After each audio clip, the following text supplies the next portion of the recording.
Tonight, the hills are alive with the sound of music in the F2 kit cars in Rally Italy, Sardinia. I'm Isa Musing, and I'm joined here tonight by normally our producer, but tonight co-commentator as well, Gareth Allen. How are you doing today? Yes, I'm very good. Usually just behind the scenes, changing everyone's names, causing mischief and offending people in the live chat. Today, I'll be offending people live on stream for the Creator Series, and I'm very much looking forward to it. Yeah, maybe less names, though, on the actual screen, but I can just say what I want, right? I can just say what I want. No one's going to stop me. But yeah, I'm very much looking forward to tonight's event. Sardegna is, it's a historic rally, a cool rally as well, and with these front-wheel drive cars, it's going to be a real challenge for our creators. Yeah, fan favourite as well. I was surprised to see that a lot of people, according to EA Sports' own poll, they like the fast sort of gravel rallies, but also the slow and technical rallies, with Rally Portugal and Rally Sardinia actually featuring among the favourites, with F2 kit cars as well. So this might be a very popular category. A difficult one, because front-wheel drive, plus tyre wear, plus hills, plus gravel normally equals a lot of panic, but also a lot of fun. As I'm seeing with some shakedowns that I'm watching just on my secondary screen here, there's a few people that are taking some interpretive lines in the shakedowns, let's put it that way. But indeed, it's going to be a marathon, this one. We have some very, very long stages and some short sprint stages, but definitely keeping it out of the rocks, keeping it out on track, quite literally, is going to be the deciding factor, I think, in this one. Yeah, absolutely. Punju's really ready for his race. He's out of his rig somewhere else. He's ready to go in 2 minutes, so he'll be speeding around his house as we speak, I imagine. Yeah, no, it's going to be interesting. I thought maybe someone should just try having a pair of softs all the way through. What's the worst that could happen? Here he is. Here's Punju. He's come back now. He's got a gin and tonic or something, and he's ready to rally. I'm trying to figure out. Looks like Bailey's, doesn't it? It looks like some Irish cream.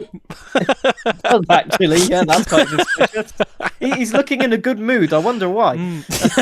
Well, he's about to not be in a good mood, because I've just noticed stage 2 is the longest stage of the rally at over 30 kilometers. So if anybody takes the soft tires, they're in for a very, very nasty surprise right from the get-go.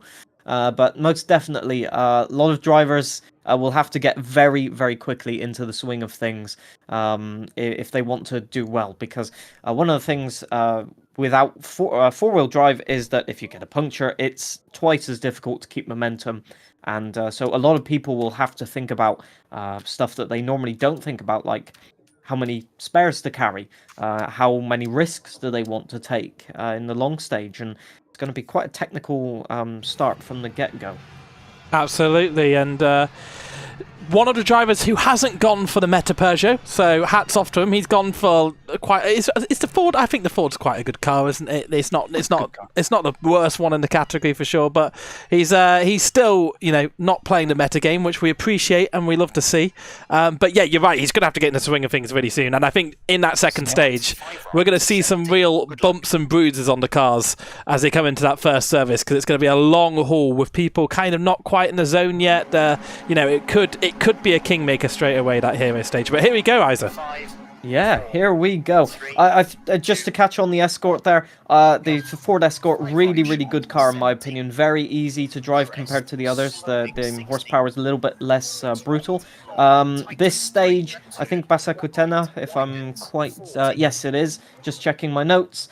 And it's quite an interesting one. As you can see, you start with quite a few hairpin turns, very sort of rallycross track, and interpretive lines, I must say, as Punju opting to take the shortest line possible. And I think we'll see a lot of that today, as we've got the anti-cut markers there to make it fair for everybody. So it's fair game, to be fair, in terms of those corners.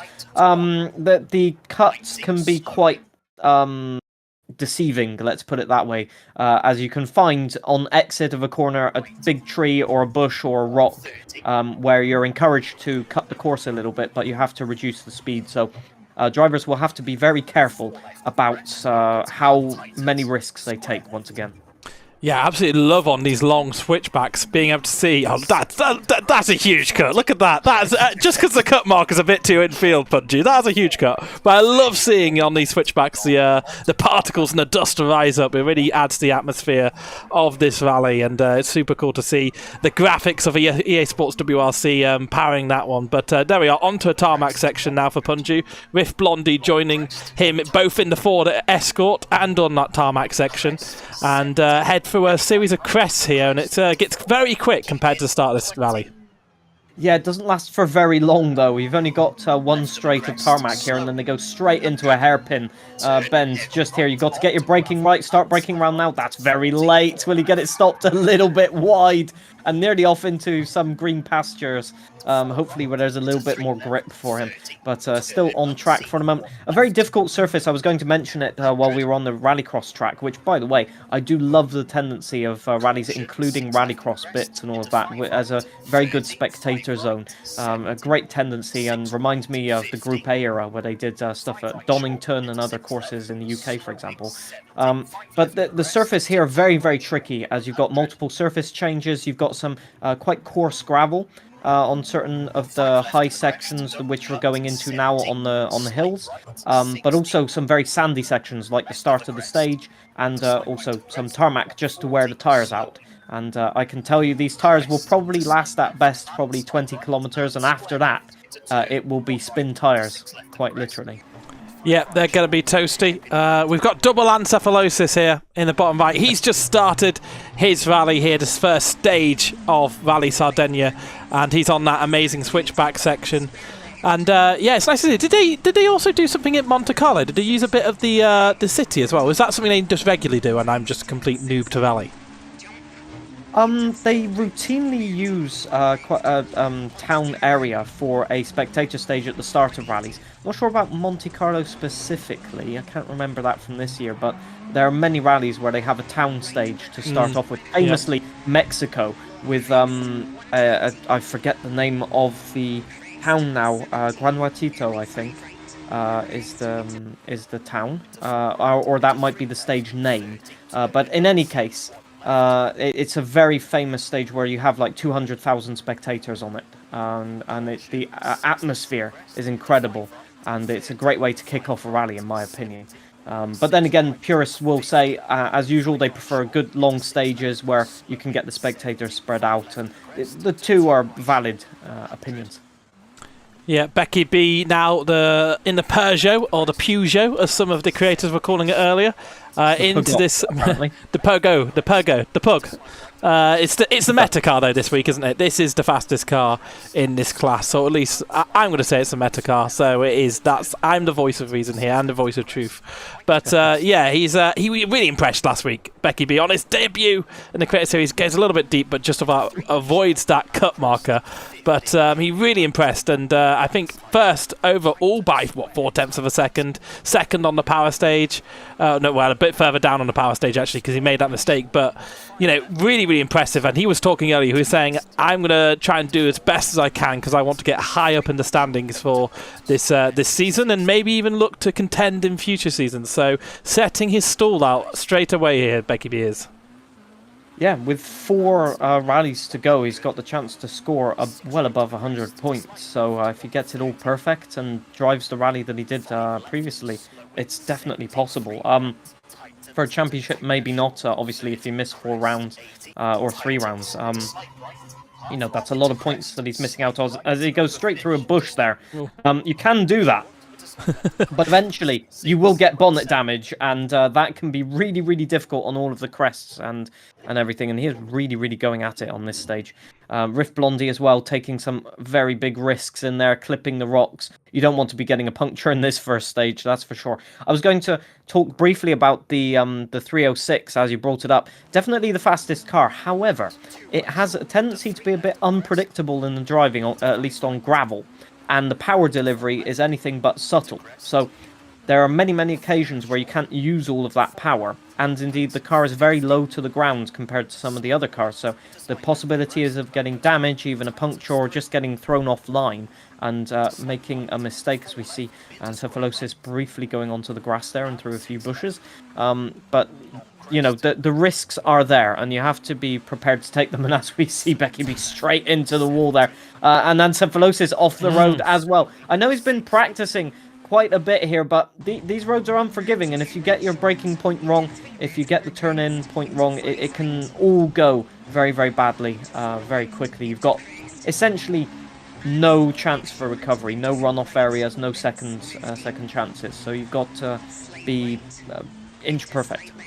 Yeah, he will have a bit of time, a few minutes to just recover and reconfigure before the big hero stage. Is it hero stage? Is that the right terminology? For the next one, the third. Oh, he's hit a rock there. You can see his reaction, unhappy with it. But yeah, he's just a little bit unsettled here. He won't have a long turnaround at all. He'll be going at 7:50. That's in 3 minutes' time for his next stage. So he's really just got to clear his head, settle down into a rhythm, not over push here, because it's going to be really hurting him through that next big stage as Becky B has finished and gone 4th overall, including the race net standings, which you can get involved with by doing !WRC in chat. But yeah, that's an impressive time from Becky B after the trot there. Wow.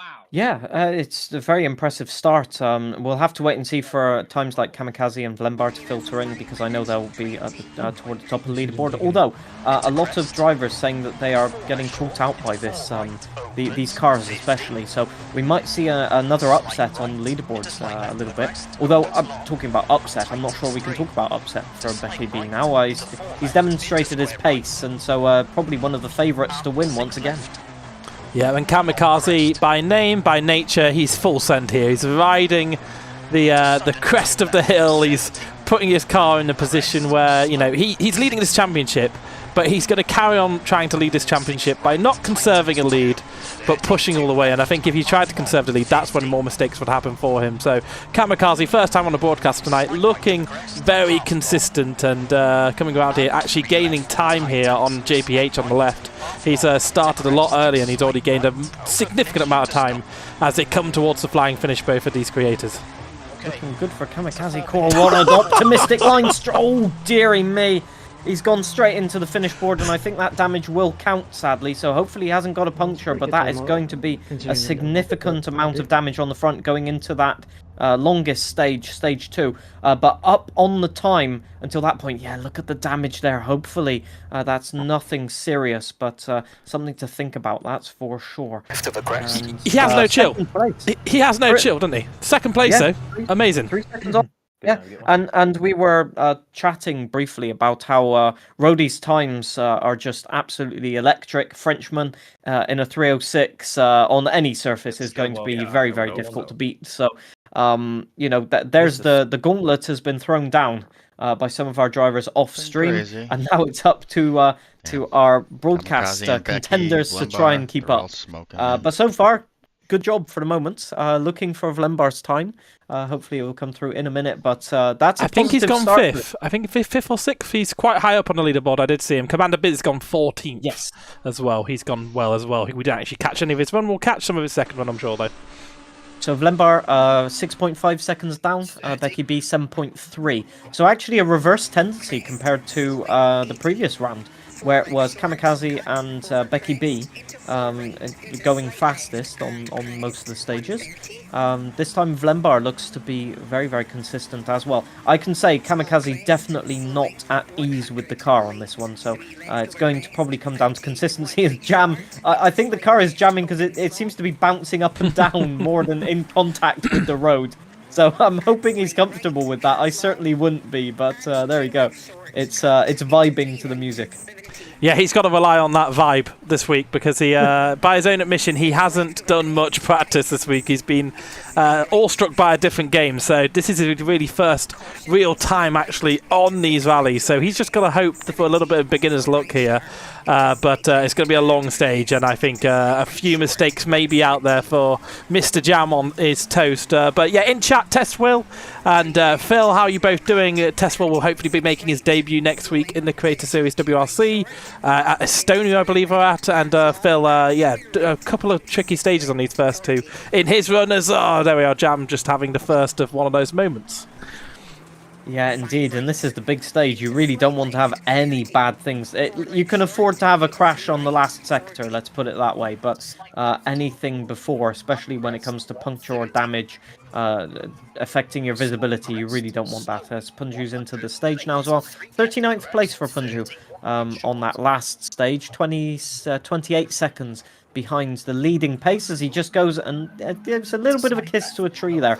Very difficult on this rally as you've got a lot of blind crests and junctions, and the pace notes call out the junctions, but sometimes it's a very subdued call, as if it's just a normal pace note and you don't really pay attention to it, and all of a sudden you're faced with a wall of trees and not really understanding why, and it can get a little bit hectic behind that wheel.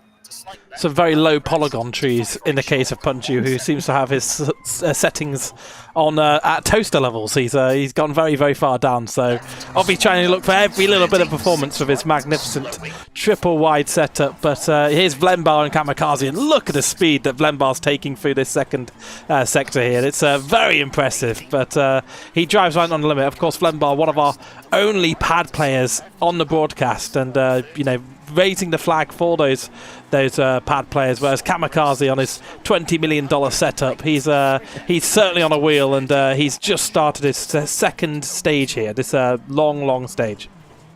Yeah, it just proves it, doesn't it? Talent really doesn't have a budget. You can be very fast on some basic equipment, even on just a controller, and I've seen it on a keyboard as well. Some people being very, very fast on the leaderboards. So yeah, it comes down to your passion of rally, basically, and with passion you can do a lot. And Vlembar and Kamikaze, equally, they have a lot of passion, and they really put it all out there on stage. And Kamikaze, very, I thought he was going into that tree then, but he managed to just pull on the handbrake and get it turned around. But he is taking some almighty risks right now in a bid to create a gap. And again, it goes back to that question of when you're leading the championship, can you afford to push that much? It's the longest stage. If he gets a puncture right now, if he's carrying a spare, it must be said, because some drivers do not carry a spare. If you get a puncture, you have to repair it at this point, and that's already a minute 30 down. So do you wait for your rivals to get a puncture or start pushing, start making mistakes? It's a very, very difficult choice, and I don't think there's a right answer to it. Kamikaze obviously choosing that now's his time, and he's going to push and be fastest, hopefully. What's the flip side of not pushing at 10 temps when you're so used to pushing at 10 temps? Can it just unsettle you a bit? Can it get you kind of doubting yourself and second guessing yourself? Well, it depends why you're not pushing. If you're not pushing because you've decided to do that and it's your strategy, then normally it's okay. If you drive at 95%, you'll avoid most of the problems and finish within 10 seconds of your best pace. If you're deciding after somebody has gone off or made an incident and you're doing it sort of improvising, and you plans to push flat out, that's when the mistakes can happen. And then it can get really dicey because it changes your braking zone, it changes the speed you carry into the corner, which changes your steering angle, and it can get all kinds of messy with second guessing your inputs and all of that. It can also be the same if you're not comfortable with the setup or the tires or the car, and then you're forced to back off. And then it can get equally as messy as well, because once again you start second guessing, and once you start doing that, it can not only lose you time, but just lack of confidence leads to even more mistakes and even more lack of confidence. So if in doubt, flat out, basically. I'd suggest on a rally like this, where even if you're not pushing, you can make mistakes, I'd probably be going flat out as well, because these cars need to be driven aggressively. They're front-wheel drive, all of the weight is on the front, so to get them rotated, you have to be very, very heavy on the brakes, late braking, and on the handbrake, ideally. to get the car rotated. And if you're backing off, if you're coming off of the brakes too soon or carrying not enough speed, it can so easily lead to you just messing up the weight transfer and just understeering off the stage. Or just being so slow that you lose a second or two per corner. It can be that dramatic. Yeah, it's very, very interesting. I would just skill issue it straight off a cliff, fast or slow. It wouldn't matter for me. The car would not be coming back in one piece. It'd be scrap value only at the end of it, certainly. But yeah, these four-wheel drive cars, actually Kamikaze, we just had him on screen recently. He said he's not a fan of these. So yeah, kind of adds to that mindset. You've just got to push and try to get through the valley, be aggressive, and don't dilly-dally and cause yourself any problems further down the road. Commander Biz and IRC JPH on this long stage now, and looking quite consistent and clean, both of them. Maybe not the absolute speed of the likes of Kamikaze and Vlenbar, but smooth and consistent can win the race sometimes. Indeed, yeah. And driving smooth in these cars can look deceptively slow. Because you're carrying one gear less rather than revving the engine and sort of drifting the car. But one of the reasons why the WRC still has a majority of front-wheel drive cars as starter cars, even though Rally 3 now has gone to four-wheel drive, is one, obviously because of the costs, but two, front-wheel drive teaches you to not make mistakes. You don't have that safety net of four-wheel drive of pulling the handbrake, going full throttle and hoping that the wheels get enough traction to make the corner. Because if you do that in front-wheel drive, you'll just understeer off the road. And that's why there's so many great driving talents who started off in the front-wheel drive cars and have been so successful. But the same can be said for rear-wheel drive as well. But that's mostly in the Scandinavian countries, I'd say. One of the reasons why talents like Sebastian Ogier, Sebastian Loeb were so good is that they learnt in front-wheel drive cars to basically not make mistakes, not make an error even of 10 centimeters. Because on French tarmac rallies that are so fast as Commander Biz, just ricocheting between the rocks on both sides of the course there, getting away with it, and that's exactly the limit that you need to get to, is where you're just getting away with things and you feel like you don't have that much of a margin, but that you're not going off the road too much. The percentage of getting to that point is probably 1%, and the probability of maintaining it throughout the entire rally is probably 0.1%. So, yeah, a risky strategy, but it seems to be paying off at the moment.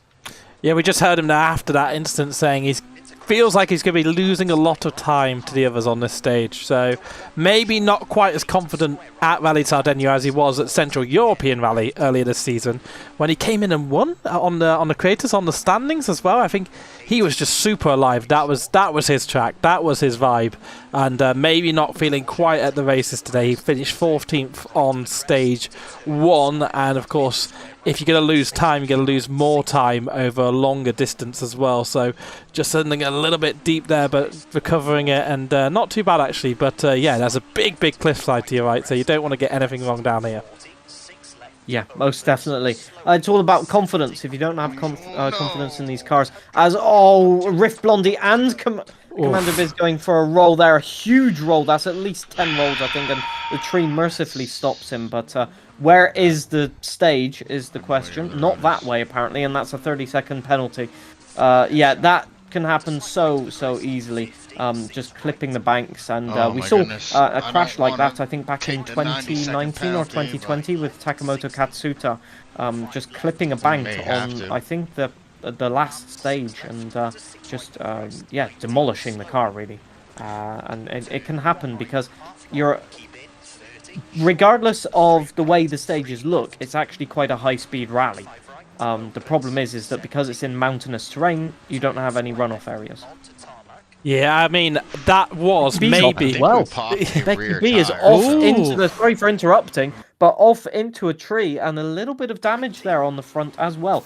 And only halfway through the stage, so confidence, once again, very, very big issue. But maybe he can recover and get going again. It looks like it. Looks like the confidence is still there, just clipping a few things. And the amount of damage you can pick up doing that is quite consequential, so you don't want to do that too much. Everything is quite solid in Italy, apparently. But yeah, as long as the mistakes don't get bigger than that, he'll be all right. Yeah, he's. You can make one or two mistakes, but yeah, that roll from Commander Biz, that's got me thinking.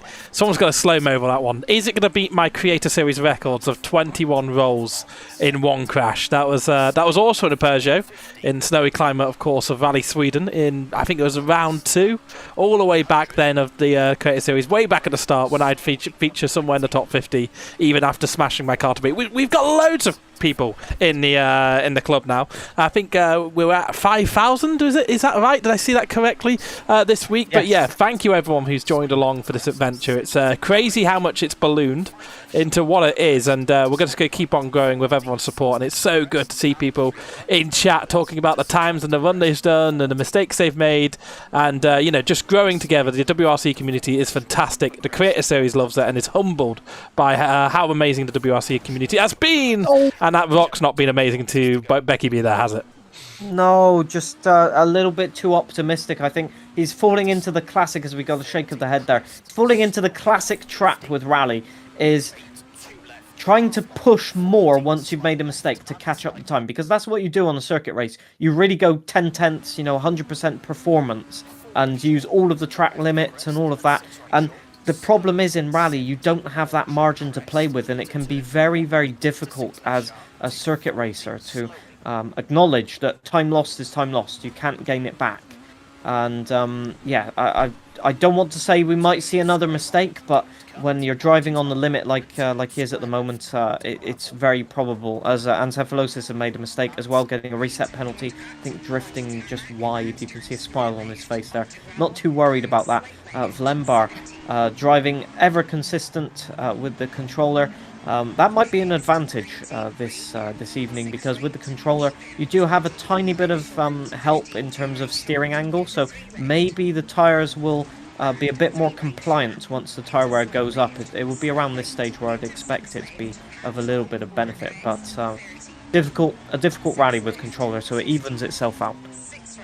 You've heard of play to win, it's pad to win. Vlembar, he's going to take the benefits where he can, though, because quite often it isn't a benefit. But yeah, still looking smooth, still looking good. And you're absolutely right, we are a long way into this stage now, and they've done, I'm going to guesstimate, about 22 kilometres, 23 kilometres of rallying already. We're still 10 kilometres left. Yes, it looks like it's near the end of this rally, but they've still got the length of basically any other rally they've got coming up later on to go, and maybe a little bit more. And they've still got to focus. There's still a lot of time to be lost through the rest of this stage. But yeah, there's a few mistakes out there, and Ancephalosis, I think, just getting a little bit bogged down during that hairpin right there, not deploying the handbrake as nicely as he'd like to. But yeah, I mean, it's interesting. And not as many mistakes as I thought there would be, with people really not seeming to like these four-wheel drive cars coming into it, and a lot of reservations about them after we've had four-wheel drive mayhem over the first 4 rounds. But yeah, Ancephalosis just have to chuck it in and hope that it grips up at the end there. But yeah, these cars don't often do that, do they? No, just to confirm for everybody, these Vlembar just kissing a rock there. Very, very lucky to get away with that. I know that one is particularly punishing, as Ancephalosis does not get away with it, rolling, I think, around the same... Is that the same corner, possibly? I think it might be the same corner that Vlembar had a problem with. Yeah, definitely. Yeah, very tricky corner. The rock is kind of hidden away there, so it's so easy to sort of try and find the turn-in point, and if you miss it by 2 centimeters or turn in too early by 2 centimeters, it can be devastating. But yeah, just to confirm for stream, this is front-wheel drive stuff. Gareth saying four-wheel drive mixed up there a little bit, but yeah, sorry. It's a skill issue. It's a skill issue. Don't worry. Not calling him out, obviously, but yeah, he's calling me out. Confirmed. Whoever decided to put 300 brake horsepower in a front-wheel drive car, we need to have a few conversations because I love the enthusiasm. However, the front tires do not appreciate it. Yep, so Ancephalosys just recovering from this one. And you know what? I think he has got a lot better. When Ancephalosys makes a mistake, he does that thing where he just tries to settle back in. And I'm desperately trying not to curse him here as he goes down a hill in a very treacherous part of this rally. And he's carrying a little bit too much speed, but winds it back in nicely. I don't think there was much time lost there. Maybe a little bit at that hairpin. But yeah, you can tell the week-on-week improvement with some of these creators. And Ancephalosys being putting a lot of time into it. And been doing very nicely, I must say. He did quite well at Rally Scandia last time out, as well as the round before that. I can't quite remember where we were, but, you know, some good times coming from Ancephalosys. Maybe not top 10 or, you know, top 15 times every week, but, you know, he's getting there, and it's fascinating to see the progress here in this club. Yeah, he's putting a lot of effort in, I can say that. Doing quite a bit of practice of the stages and car combos. Frequently you'll find him after the runs here on Creator Series. He will be practicing the next stage and car class combo. So definitely learning the stages, and you can see that. He knows exactly when to turn in, knows the optimal lines. Well, I say that and he takes a wrong turning, but we'll gloss over that one. It can be very, very confusing on some of these junctions because you're told, for example, 2 left or 2 right, and you see a road going off and you automatically assume it's that road, but it can be very, very deceiving as Bunju. I will say for Bunju, thank God it's one of the first times that I've seen him have a clean first couple of stages for the moment. And that is very, very encouraging. I think he just needs that boost of confidence to complete a first part of the rally without any major problems. And yeah, I can only wish that for him because he's had a bit of a rough season so far. Yep, and apologies, viewers, if you can hear a dog woofing in the background. There is a dog woofing in my house, wanted to be let out, but no one to let them out, so she's just going to have to deal with it for the next 5 minutes until my wife can go and sort her out. But yeah, if you hear that, I do apologise. But yeah, Punju, he's had a rough time of it. He's had a woof time of it, really. And he's, yeah, he deserves a good result, certainly, in the Creator Series. And maybe this can be his week. He's another person who hasn't put much time in, actually driving around the Circuit of Americas this weekend. So having a good time there. The actual one, not the kind of virtual one that you find in many games. So yeah, I mean, just a consistent result would be nice. But look at this, cresting up this big hilly mountain here. This is a very, very nice view. Yeah, I'm just going to comment on something that just happened off camera. Ancephalosys had one of the luckiest recoveries that I might have seen, all the way up the rock face on the right hand side where he just was. And I think amazing that the car didn't catch any of the rocks, the tires just skimming across the surface. But that was so close to a big one. But once again, managing to recover it. And as we said as well, Punju just taking it calm, taking it steady, and just trying to get to the end of it. I think we'll see a big old push from Punju in the second half of the rally, maybe, or even after this stage. Normally after a 30-kilometer stage, you're in the zone, as they say. And Ancephalosys off the road once again a little bit, just I think misjudging that corner and sliding off, yeah, onto the outside. Can he recover? It's quite a long way back onto the road. He's going to have to gather a little bit of momentum and find somewhere where there's not a huge rock blocking his path. And back onto the road. Lovely stuff as Punju nearly going off the road there. I think actually using the inside of that corner to get the car turned around. I must say, Becky B's car is looking very, very frantic to control. Very sort of oversteery. But is it a bit too much oversteery? You can gain tenths of a second here or there, but if the car is too snappy or too unstable on a long stage like this, or even on a short sprint where you're just sort of on the limit, it can be that thing that tips the car over the edge in terms of grip, and you can lose out sometimes. Ancephalosys going for another trip into the bushes, sadly, and yeah, I think maybe just the confidence going, or the grip in the tyres possibly, and it does have a detrimental effect.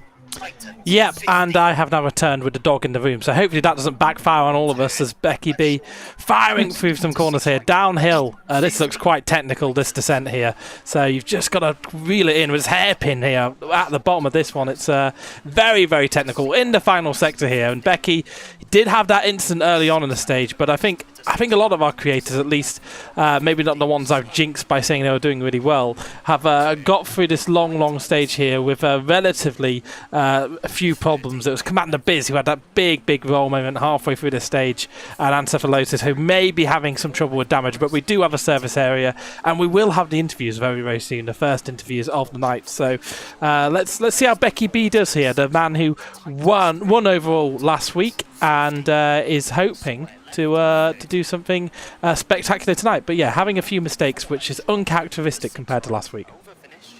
I think many people would say that Becky B got quite lucky with some of the stuff that happened in Scandia last time out. So maybe just a delayed sort of response to that. He's a great driver, no question about it. But rally sometimes can be a bit like that. So some incidents that you get away with can just fall the other way on a certain other rally. And so I think it will even itself out. If he's made mistakes now, there's a good chance that he won't probably make any big mistakes afterwards. Sometimes it's better to use up all of your bad luck on the first couple of stages, and then you can push. Ancephalosis still happy, I think, smiling after that stage when we're hearing comments that everything was sort of okay. Should we get Ancephalosis in for a quick interview? We could indeed get Ancephalosis in. So I just kept bleeding time. Hello, Ancephalosis. Welcome to the broadcast. We saw you having a bit of a difficult time on some of the sections of that stage.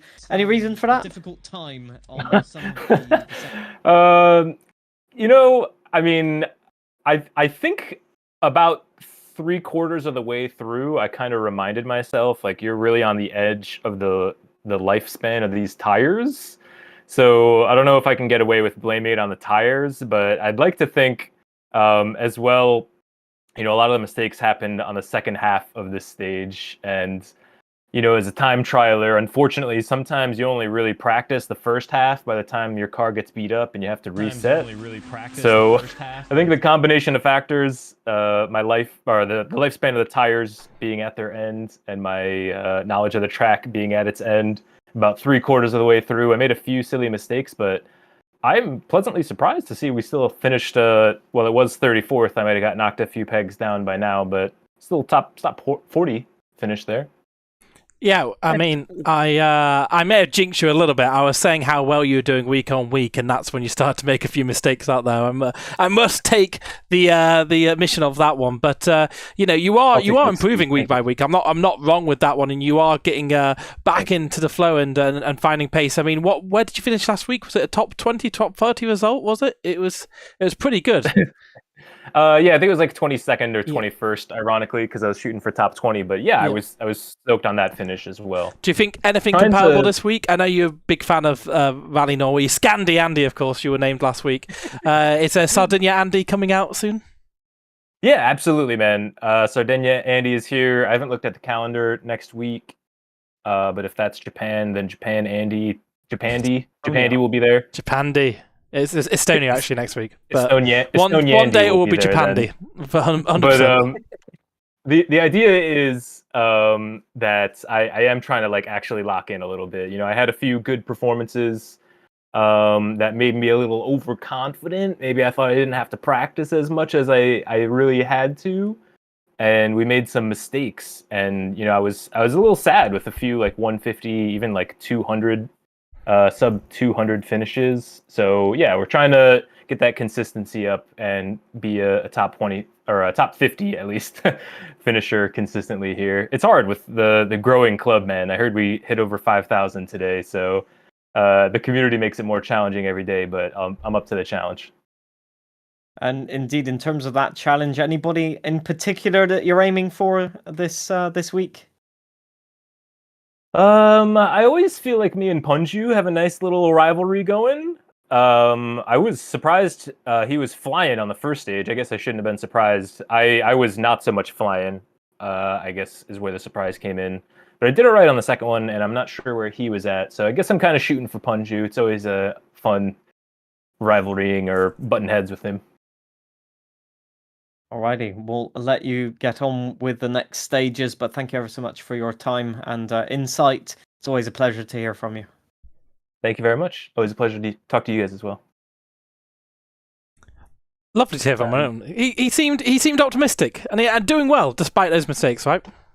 I'm looking at the times right now on the leaderboards on my screen up here, which is where my eyes keep going, and the times are very, very spread about in terms of you've got about the top 5 within, a couple of maybe 20 seconds, but after that, it's literally minutes of gaps.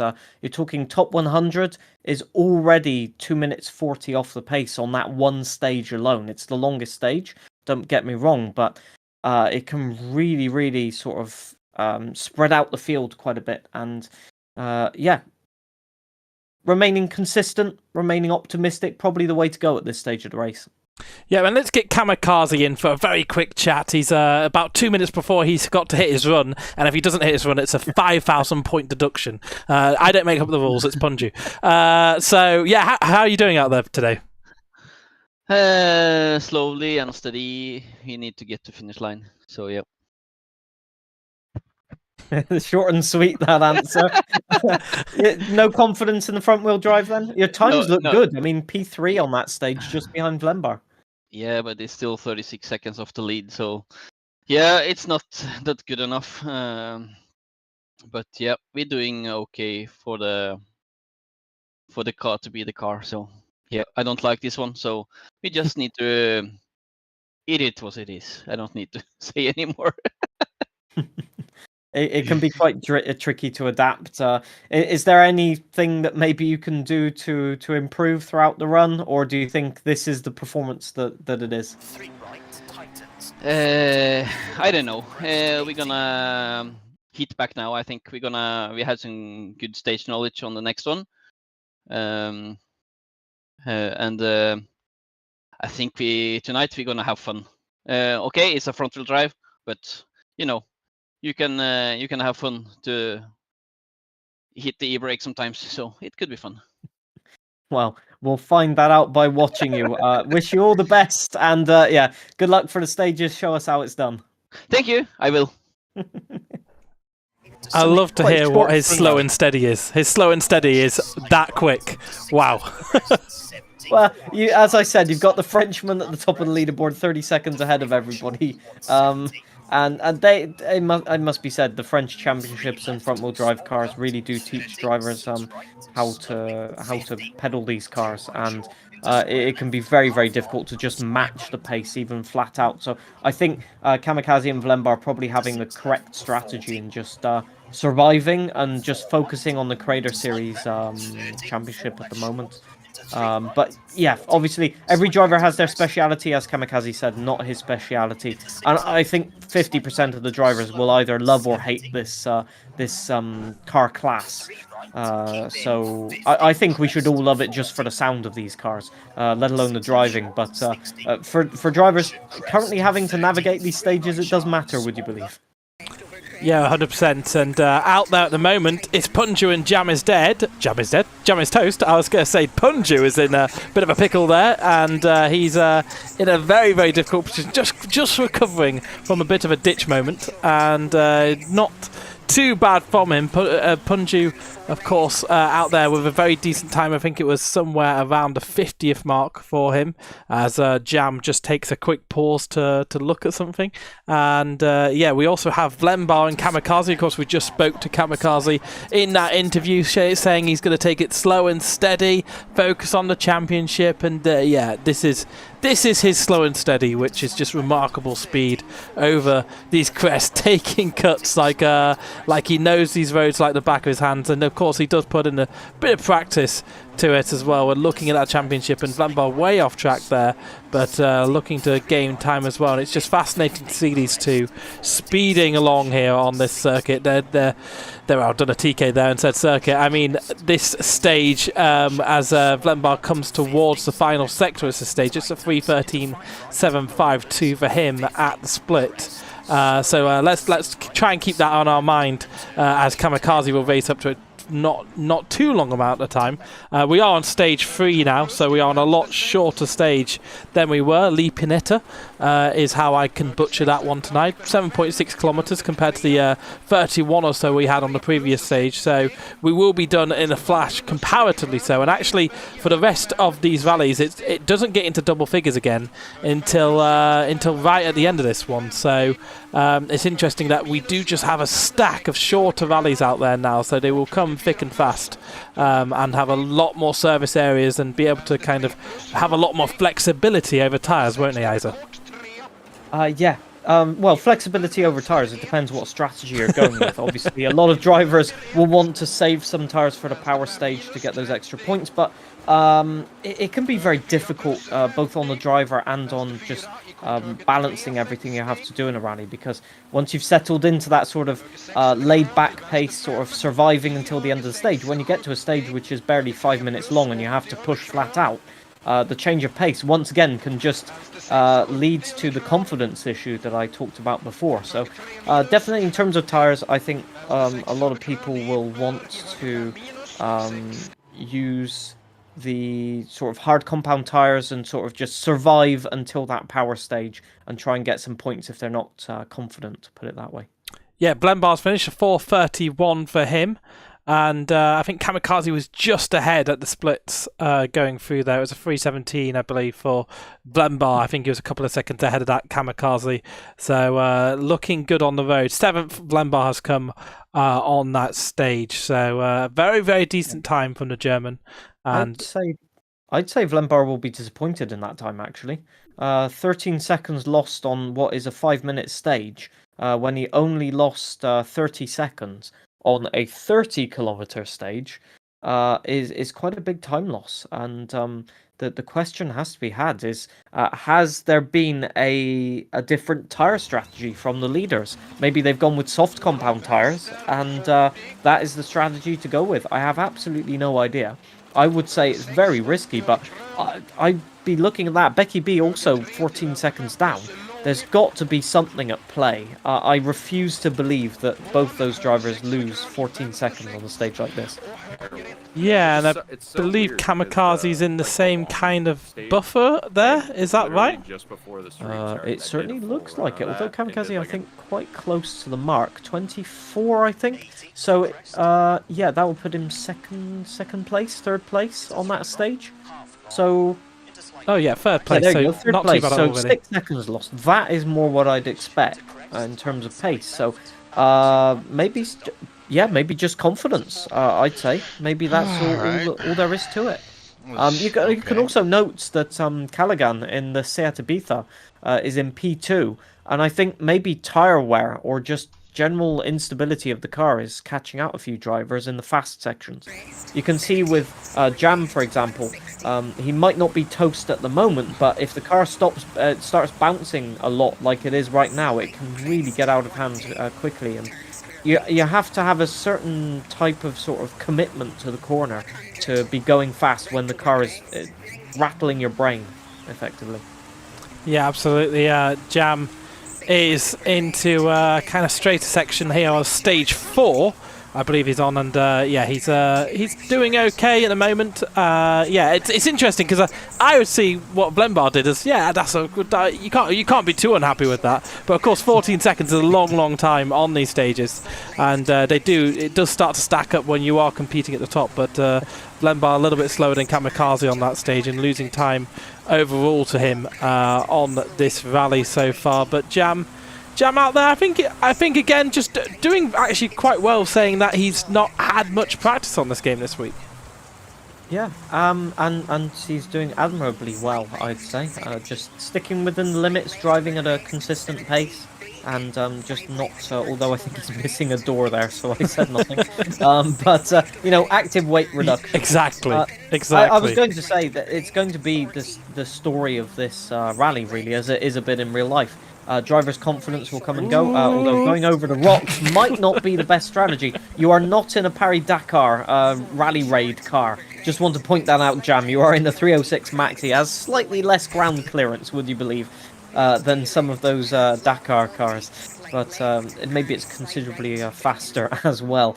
But yeah, he's doing a very solid job, as are all of our creators at the moment. I'm puzzled a bit by Becky B at the moment. I am not finding him on the leaderboards overall for stage 2. So he's Ooh. completed the stage, but did he have a puncture that we didn't notice and that he Maybe. repaired? I think he was down in the hundreds.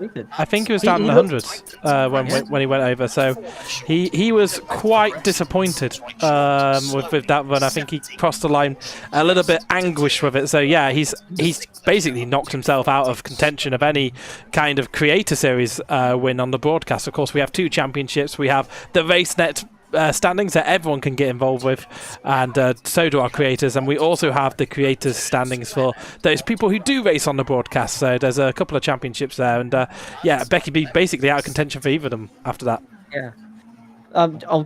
I'll come back to Becky B just in a second. I'll go over to Kunju at the moment, where we saw an interesting thing there into the chicane, or sort of the junction over the bridge, where in the front-wheel drive cars, if you shift down the gears too aggressively, you can effectively lock the differential and lock the tires, even if you're not on the brakes, and understeer with it. So these cars require a very particular driving style, I'd say, where you downshift very late into the corner. You sort of drive the car into the corner, and hopefully not into the trees like that, but hopefully when you downshift on the apex, the car then rotates. But if you're too low a gear, you can spin up the tires on acceleration, but also you can force the car into understeer, as we just saw there. As soon as he downshifted into first gear, the car started sliding, and then upshift into second gear, it regains grip.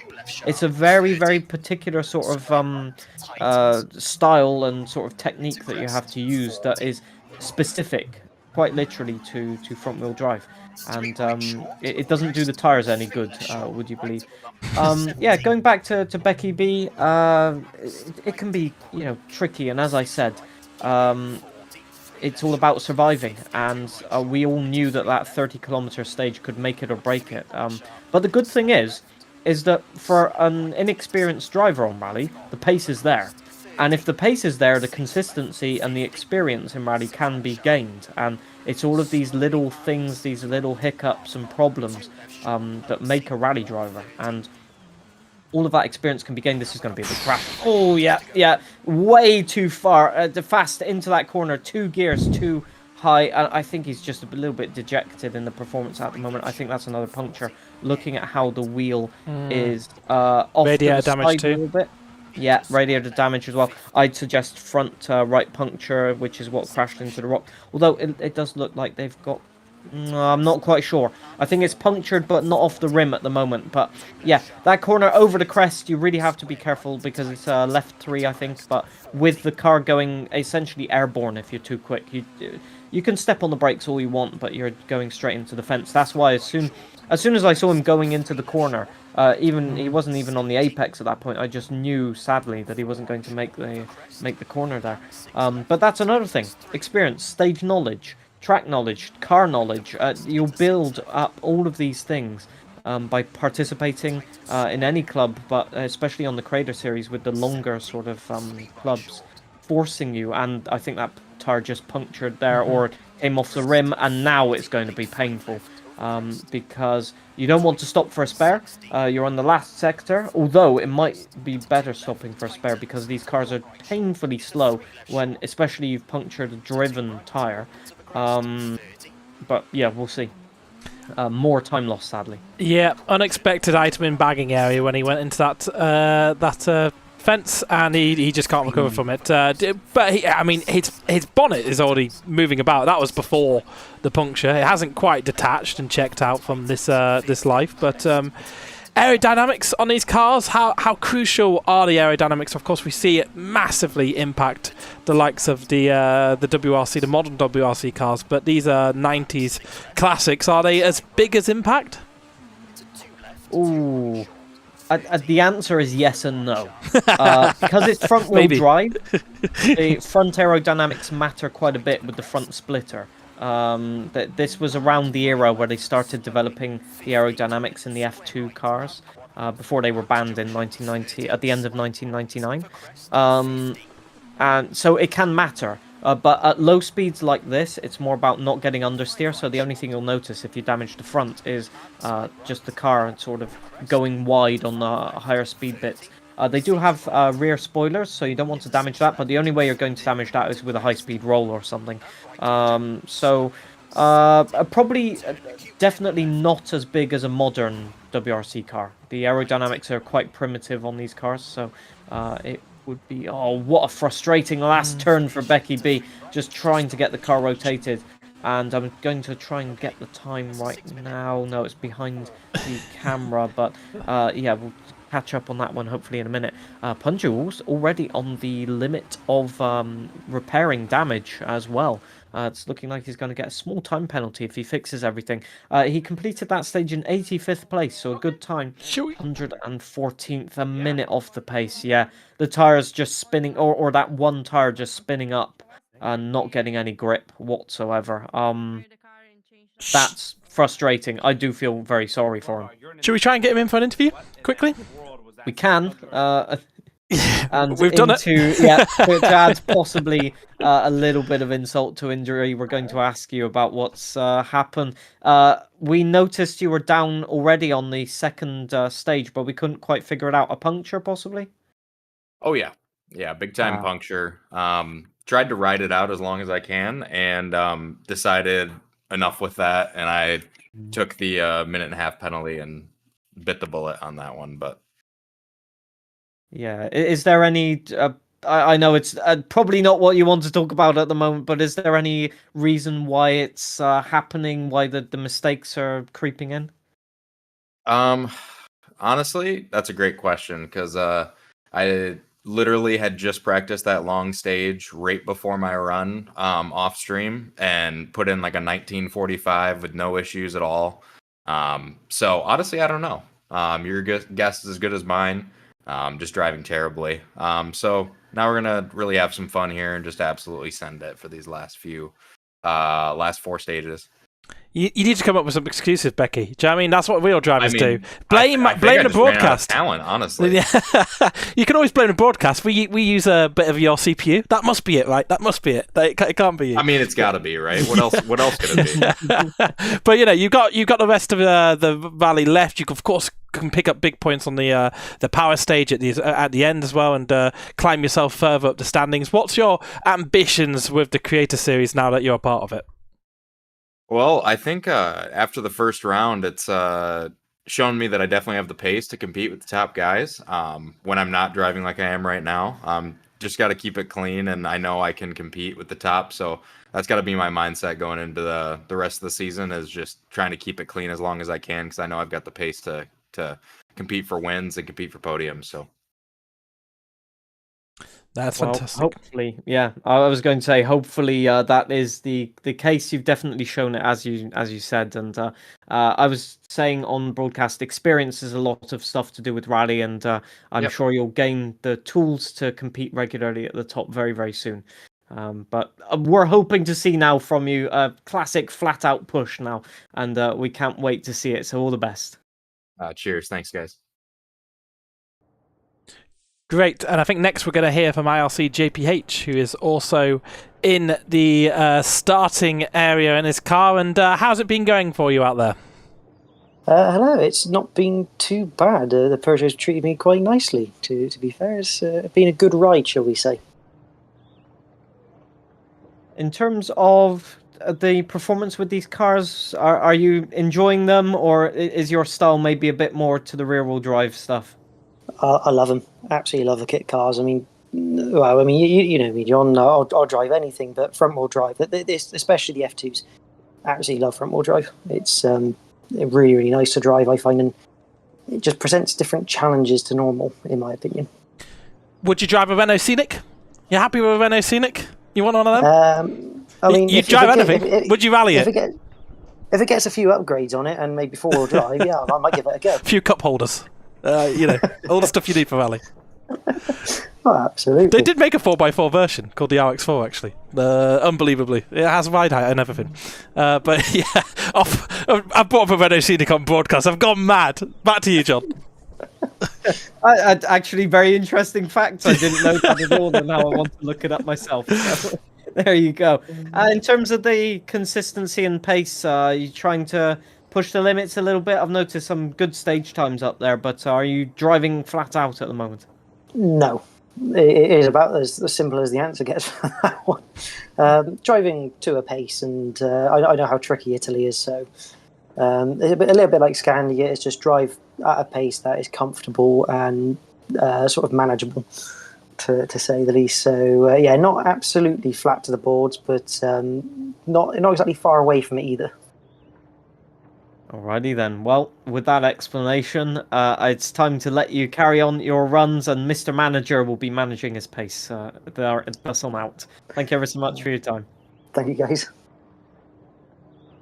Always good to hear from JPH, isn't it? Always good to hear from him. Lovely person.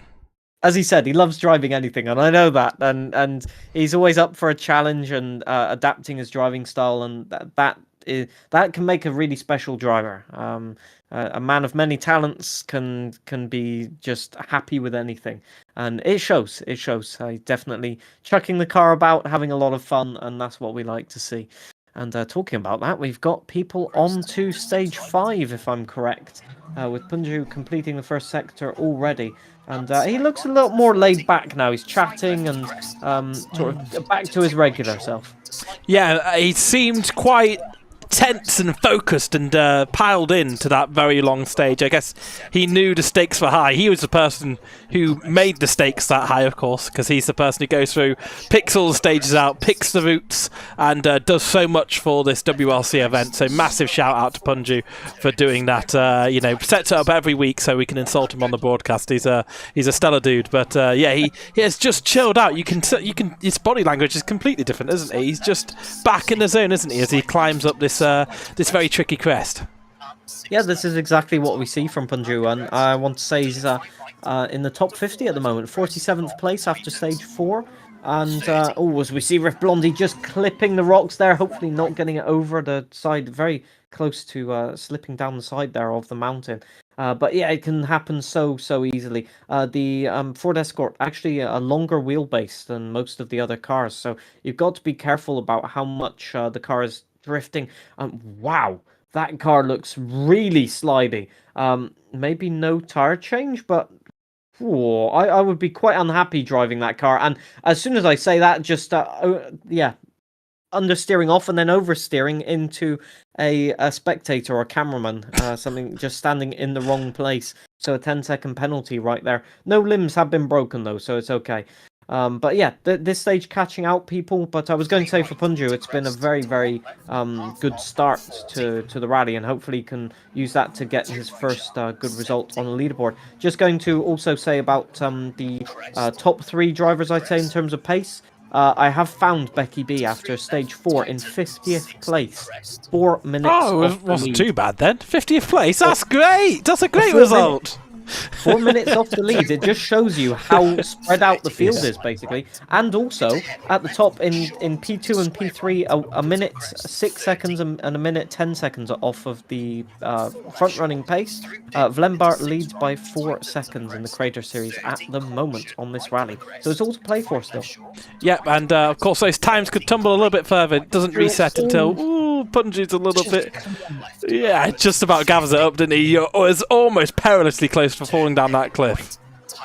Oh, yeah. Oh, and off goes Riff Blondie, just rolling, clipping the inside of the bank there. And it just pivoted the car, rotated the center of mass. And that was game over. As we said, no real way to catch the car after that. You can't turn the steering out and just run off wide because you're down the mountain anyway. So, yeah, the Ford Escort getting the Colin McCrash treatment right there. But yeah, that is this rally in a nutshell, really. Either you're doing really well or you're off a cliff somewhere, quite literally. I feel like that's all rally for me, and it's usually the latter. I'd love to see you try and find a cliff in Sweden. Good luck with that. Yeah, okay. Well, I maybe didn't find a cliff, but I certainly found a way to roll it 21 times, which I'll mention again is probably my proudest achievement on the WRC game. Some of them more useful than others. One man's garbage is another man's treasure, I guess, is what you'd say about that one. But yeah, Punju's the first to complete there in that beautiful Ford Escort. I've always wanted to own a Ford Escort of that model, obviously. Not a rally car. Don't ever put me in an actual rally car. It would end up, much like it ends up in the game. But I've always wanted to own a Ford Escort of this era. So do you know what? I love 90s cars. The Megans, the Peugeots, all of these. The models that they're based on, so cool. I wish I could afford a Group A rally car, to be fair. The prices of them are skyrocketing at the moment. As Rift Blondie crashing into one of the only houses on the rally. So somebody's got a hefty insurance bill after that one. But yeah, it's all happening on this stage because this is one of the sort of over the top of the mountain stages, and it can be very, very tricky as you go uphill then downhill. You've got to adapt your braking spots, your driving style, and yeah, it can all go pear-shaped very, very quickly. Jam has had a few offs this stage, as I've seen, and the car is looking decidedly second-hand, but he's made it across the line, and that is the main thing. Still vibing. Yep, still vibing, just looking to get through this one and crash into that. Might as well. Why not? Why wouldn't you crash into that? Why wouldn't you? As Vlembar is looking quick. I don't know if he's looking quick to be honest, I haven't been able to follow along, but he's certainly looking to claw back some of the time he lost earlier on, and hopefully he can do that on this fifth stage. Indeed, yeah, it's looking good so far at the moment, so we'll have to wait and see. That car looks pristine in terms of the state of it, so it's looking like another very, very fast stage time. As I said, Vlembar probably is looking at this rally to gain serious points back on Kamikaze, so he's probably trying to push Kamikaze to making a mistake and just pushing the pace too much, really, because you want. Paradoxically, Vlembar definitely wants Kamikaze to have a puncture and lose at least a couple of positions to even up the championship. I think it's 30 points margin in the championship, so quite consequential at the moment. Yeah, he needs to have a big old Kamikaze moment, doesn't he, to take himself out of contention this one. And if there's one man who can do it, it is our Kamikaze. He could definitely bottle this one. But Vlembar second on that stage. Only a second and a half or so away from the absolute best time. So unless Kamikaze can pull out a Stormer, which he always could, what's the time to beat? 4:49 to beat. He's got on a 4:20 at the moment. It's going to be pretty close towards the finish here, whether Kamikaze could beat. And I think the money's on Kamikaze at this stage. It's looking to be very close.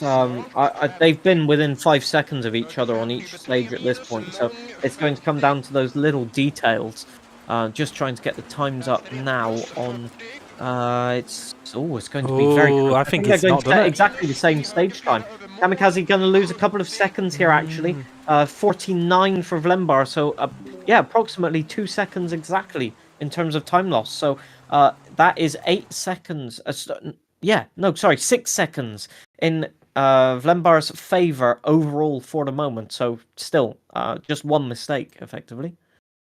Yeah, not too bad at all, as Punju and Jam on gone is now into a slightly later time of the day and on to stage 6. And yeah, they're coming to over the halfway point of, and in fact they are over the halfway point of today's rallying, and way over if you actually look at the track time, of course, because we had that massive stage as Jam on God does a bit of a NASCAR route and then tries to reverse it after being reset just to compound his misery. Yeah, some spectators up on that hill with the flags. Very rarely do these cars go hill climbing, and you can see there's also visibility problems on this stage as your retinas get burned into oblivion going over the crest. It's something that some drivers have been asked about in real life a couple of years back in terms of how they cope with adapting to the lighting conditions and driving into a sunset, for example, for 30-40 seconds at a time. And basically the answer was they just have to deal with it, and they just learn to deal with it, which is an impressive thing to do if you've ever been driving in bright sunlight and you just want to close your eyes because it hurts so much. Imagine doing that at 200 kilometers per hour. This stage here is called Monte Acuto. Is that because it's a mountain of many acute corners, or is it because it's a mountain and you're allowed to corner cut all the way down? Would a corner cut just be falling off the cliff? I'm not too sure, but Jam on. Yeah, I would hope that is the corner cut variety, certainly, because then you can gain massive time. There, I'll just go to the left. It's not a problem. It's not a problem. But the rally rules were quite literally lost in translation. Yeah, I mean, Jam's just consistently getting himself through this. A few mistakes here or there, but nothing to shout home with. I wonder, and we'll be able to chat with him later on, if he's still keeping to his challenge of doing his own setups for every single one, as he just about manages to survive down there, and he's got a square left.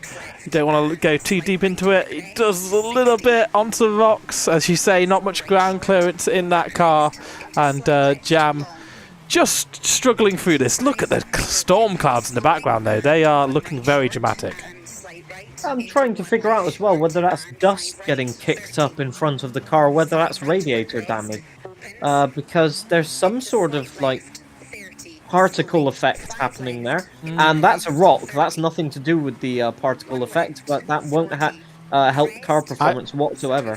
I think it is radiator damage. 100% radiator damage. If it wasn't before, it certainly is now. He's steaming like an old, I don't know, Austin Allegro would on the motorway. Yeah, just worse for wear through here. So yeah, those few bumps have all really tallied up. He does have a service coming up at the end of the stage, and yeah, doing all right. But those storm clouds, are they going to hit late on the stage, or is it dry throughout of this rally? I think it's dry throughout the rally. I haven't seen any wet stages, but there's always a risk. It's if only just in terms of putting off your confidence, looking at those storm clouds and thinking, could it rain? So it's always plays in the back of your mind in terms of just visual sort of disturbance, let's call it. And being an island rally, it is susceptible to weather changes as well. So yeah, you've always got to factor that in. Someone is asking in chat, which Mr. Commentator Man, which could be either of us, where are you from? Do you want to take the crown as Mr. Commentator Man? I'm going to say it's you. I think you've got more of an accent than I have. Certainly, I'll take it. I'm from behind the screen. originally from Bristol in the UK. Yeah. Punji's Punji straight into the finish line there, and they has not crossed the finish line. No, it's the Monaco Limited board, isn't it? Yeah, 1 mile board, I think it is. Yeah, that's not optimal because you got radiator damage, but at least there's a service coming up, so that shouldn't be of too much disappointment. But it just emphasizes how tricky the crests are, especially when you're driving in car. Often you don't know where you're going. You have to trust the pace note. Yep, and Jam's just finished his 5:47 for him as Becky B is flying down the mountain. Wow, okay, that could have gone a lot worse, I'll be honest. That was the best case scenario in terms of that crash. I don't even think he's got a puncture from it, but obviously, as he said, he's pushing like mad now, and the mistakes are happening. But the good news, I'd say, obviously not in terms of result, but the good news is you learn a lot from mistakes, and if there's any way to learn how to be more consistent, it's by, well, having crashes and learning how to avoid them. So just learning on the task at the moment, and there'll be much better rallies for him later on in the season, I think. Oof, yes, and again, just making a few mistakes here. Radiator damage to boot. Does have a service at the end of this one. It's 45-minute services at every stop. Do you think that's too kind? Do you think we should bring back the cool days where we gave people 15 minutes? No, You've got your championship now. You can be cool. I do like the drivers pushing flat out. Well, maybe not into a tree, but yeah, that one particularly brutal because you think you can just brush through it, and actually there's a very solid sort of tree trunk in there. But yeah, Kamikaze with a bit of damage as well. Maybe a tag with the rocks that we didn't see. or maybe just some wear and tear damage with the bodywork just hitting the side of the road effectively. It can happen. But if we look at Vlembar's car, it's still pristine. So maybe Kamikaze doing exactly what Vlembar wants, aka pushing the limits a little too much. Yeah, and if he loses too much time, it will affect him, of course, and it will affect him in the championship we have with only 3 rounds left. After this one, Vlembar does make contact with something, but it's very, very close to the flying finish, and he just about survives that. 4:46 for him, so if I read that correctly, and it's a 3:43 through the final split for Kamikaze.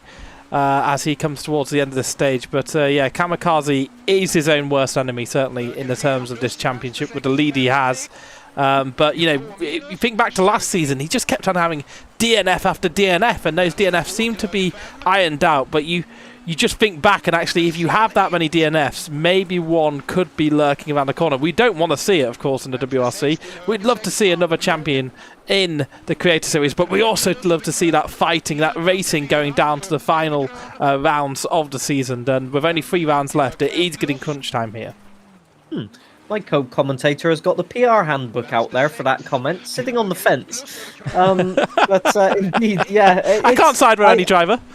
Except against Punju. I can do that one. Fair enough. Oh, and the same exact tree as Becky B right there. That one just catches out every single driver, it must be said. This will probably be another time loss for Kamikaze, so the advantage going definitely in Vlembar's. In fact, he's already over Vlembar's time, so I'd say he's had some sort of reset penalty here. We'll wait until the end of the stage, but this is going to be a hefty time loss. Best part of 20 seconds. Best part of 20 seconds lost in that stage to Vlembar. That might be the point where Kamikaze has to start pushing or has to concede the victory, maybe. I'm not quite sure. I think it's a little bit too early to concede victory, but you never know. I think we should get Vlembar in for a little chat here to see what his chances of today's rally are. Yeah, Vlembar, welcome to the commentary booth. It's all going to plan at the moment. It's going way better than expected, I won't lie. I went into this with a practice of doing both versions of the long stage back and forth once. Yeah, but I get the impression the less I train, the smoother I drive. So yeah, it's going, like I said, exceedingly better than I expected, and I really hope I can continue this to the end. So far, only one minor collision on the stage, over all stages basically, so yeah. Unusually smooth. You lost about 15 seconds to a car, I think, on maybe stage 3 or stage 4. Was that mistakes or was that tyre strategy coming into play? And do you think, the comeback here, the chance of winning on the broadcast is possible? I think it's possible. I didn't check after the stage now, but you're I think ahead of Kamikaze by about 20 seconds, call it. 20 seconds. Oh, okay, the last standing I had was he was 3.5 behind. Yeah, he had a bad stage on this one, getting presumably a reset penalty and quite a bit of damage. Oh, okay. So about 20 seconds lost in that stage. We are a bit too far behind for the overall victory, with roadies going just out in front in insane pace. But in terms of the championship, it's going to plan. Yeah, I went into this round with the mindset of getting the maximum of points possible. I expected maybe a second or third place, maybe, depending on Kamikaze and Becky. But yeah, Becky so far is having a very unfortunate run. And Kamikaze so far had a very good run with apparently some minor mistakes, so everything's still open for that. But yeah, at the moment looking way better than like I expected, so I'm gonna take that. Well, hopefully it carries on for you until the finish, unless Gareth has got something to add. I think we'll leave you go into the next stages. Nope, I'm going to yeet you into the Discord. So see you later, Vlembar. Thank you very much for going, and yeah, let's see how you do. Enjoy the last stages. Goodbye, Vlembar, and hello, Punju, who's out there on to stage 7. Is it 7? Or is it 7? 8? I don't know. I've lost count. 7. and into the I think sunrise conditions, or at least morning conditions here with the shadows can catch you out quite a bit. Wow, he's going quite aggressive into there. 4th gear through that section. Okay, well, Punju's on a little bit of a push right now, which is every time we see this from him. Just gets into a groove, and the end of the rally is normally electric. Yeah, I mean, if he could just iron out those few mistakes he makes at the start of the rally, then those times will certainly come. And this is a day where he's not made them, right? So this could be a red ladder day for Punju as he goes through this tricky stage 7, and it's not too long, 9.1 kilometers, but they're all very similar length through the rest of this rally. So yeah, I mean, I've got every confidence Punju could do something quite nice today. Certainly. I think there's definitely, he's getting back into that groove that we saw in season 1 and at some points in season 2 and season 3. So it's definitely reassuring for him. We all love his driving, we all love his comments, but he focuses on his driving as well, and I'm sure he'll be very, very happy with just the fact that it's all coming back together again. And you can see he's very, very confident with the car. He's using that front-wheel drive driving style of keeping the car as straight as possible on the exit of the corners. Maybe not into the fence, you might want to go around that one, but in terms of the driving, if you look, for example, at Jam's perspective, he's trying to get on throttle a little bit too early, and Punju's just having that right attitude of waiting for the car, maybe going into the rocks there. Every single time I say he's doing a good job, he goes into something, so that's unfortunate. But you can see the difference in driving style nonetheless, where Punju's a little bit more patient than Jam is on the throttle, and it's making a big difference on corner exit. And that smoothness can really help not only tyre wear, but also help you make less mistakes and get less damage as Punju goes off once again. As I just say that, no, don't pay attention to that whatsoever. Keep complimenting again. This is one for the clips, that's for sure. But yeah, it can be very beneficial as long as you can keep it on track. Yep, and they're going through very, very similar sections here. I don't quite know what time Jam is on, but of course they are setting off at the same time. So comparable times from both of them. Despite, Punju seeming to be fairly smooth out there, Jam's not too far away in this one. Of course, we have seen a couple of mistakes from Punju. But yeah, doing okay, these two, and it's a 3:23 through that split. For Jam, it's a 3:54. So I've complimented Jam there, but he is 20 seconds off the pace as they go through the halfway point of this 9-kilometer stage. So that's a fairly meaty time to lose. So Punju actually is smoother. He is doing better in this rally, certainly. As Commander Biz and IRC JPH, they've also hit the road and hit the trail, and they are heading around on this one too. Yeah, this is one of the car classes where you can visually see the difference of speed between the drivers a lot easier, because the front-wheel drive cars rely a lot on apex speed. As long as you can get through the corner carrying the minimum speed, you can stop the wheels from spinning up because you've got more momentum out of the corner. And Commander Biz getting away with that one, just tapping the rock face, but that could have been a huge crash if that would have been a couple of centimeters to further on or before. But you can definitely see with, especially with JPH, just carrying the speed through the corners, and that can gain you literally seconds per sector if you're just confident enough to trail brake and make sure you keep in at least second gear, and visually it's so easy to spot. Yeah, absolutely. And I really love just the view from Commander Biz's setup there on the handbrake, just riding it through.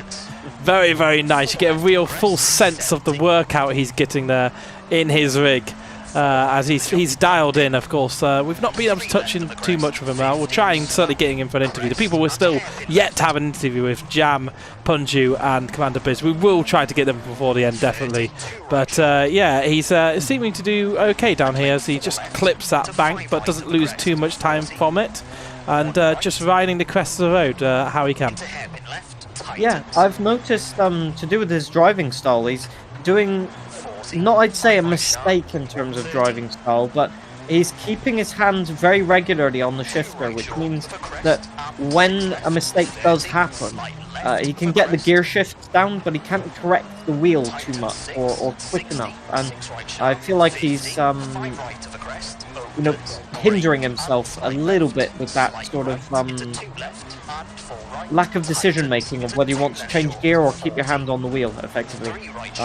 That's a big problem for if you've not got paddle shifters or if you want to use the sequential shifter like the cars.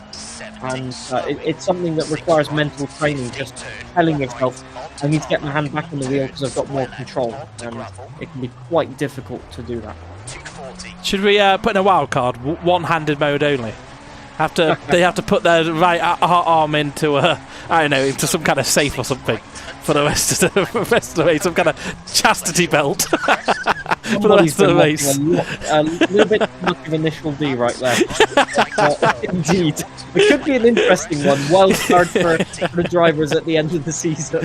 I think it'd be a bit of fun at least. Some of them would certainly have problems with shifting, but just cruising through here. Both of them on very similar, parts of this rally, not too far away from each other. I think just IRC just edging ahead slightly on this one, but they didn't set off at the same time as, or at least they were meant to.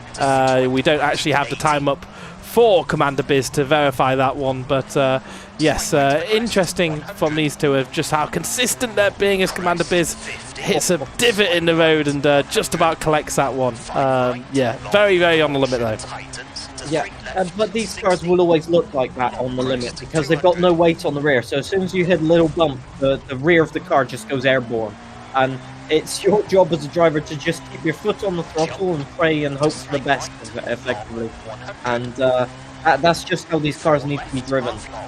If you're going any slower, basically the rear of the car has too much grip and you can't rotate the car. So it's a very, very tricky style, which, going back to the conversation we had earlier, it encourages you to push flat out, because otherwise the cars handle terribly.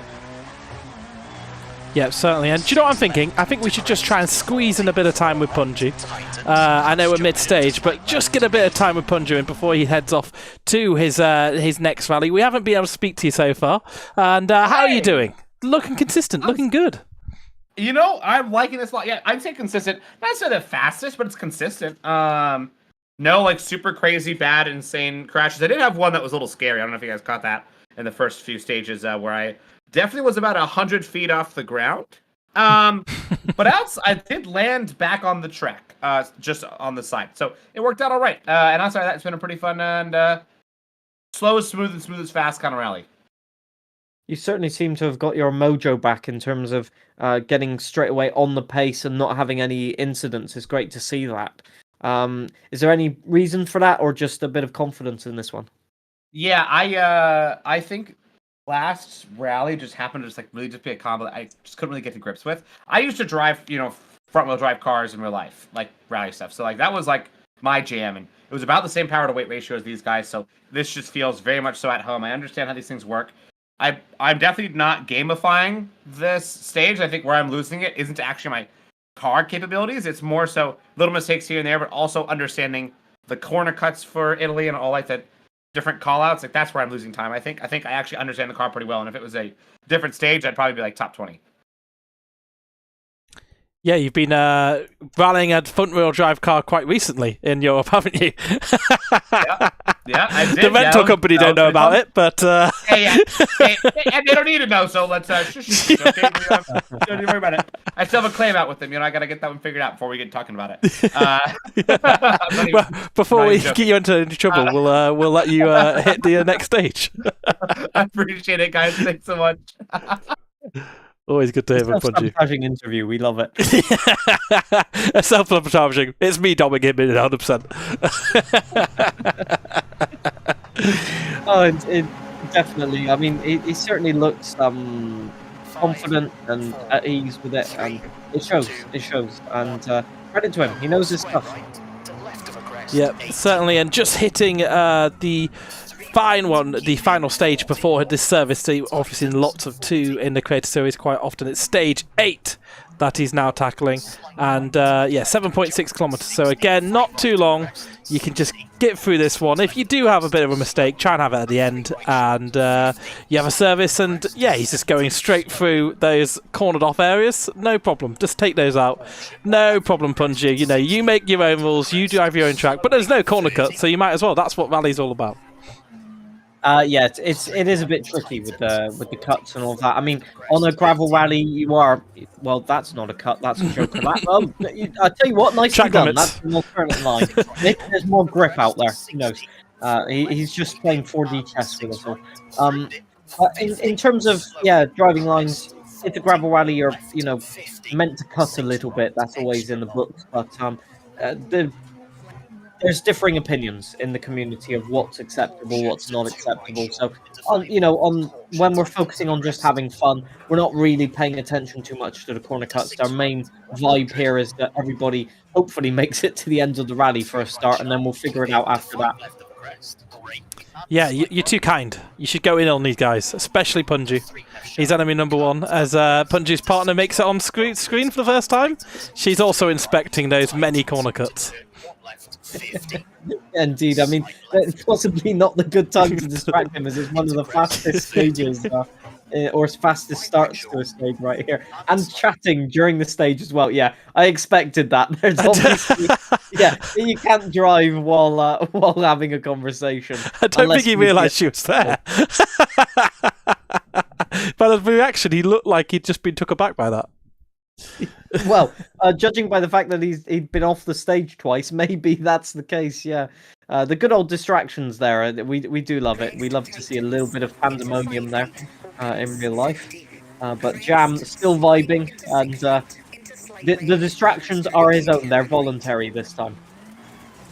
Yep, he's coming towards the end of the stage. Of course, he would have started slightly earlier than Punji because we commandeered him for an interview, as we do, and maybe we can actually get a chat with Jam as he gets to the end of this stage, and see how he's doing. Oh, just going through a bush there, but look, you can travel through that bush. It's fine, no problem, no problems there. Just an alternate route to the end here. It's a mile marker for Riff Blondie as well on the left. So another person we've not yet been able to talk to. We'll certainly try to get them in for interview. But Jam just running on here, and he's not getting himself into many jammy situations, and he's doing all right. I'm quite a fan of Jam on God, and I'm looking forward to talking to him and seeing how he's found all of these stages. Well, if he does get himself into a bit of a pickle, at least he can make a sandwich. But anyway, moving on from that very horrible joke, it's turning into a bit of a disaster rally for Kamikaze.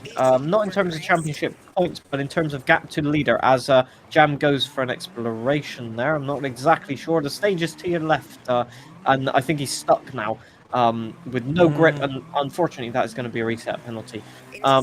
But Kamikaze losing 25 seconds on the last stage and approximately 18 seconds to Lembar. So it's decidedly gone Lembar's way in this point, and I don't see really, unless Lembar makes a mistake, how he can gain that time back.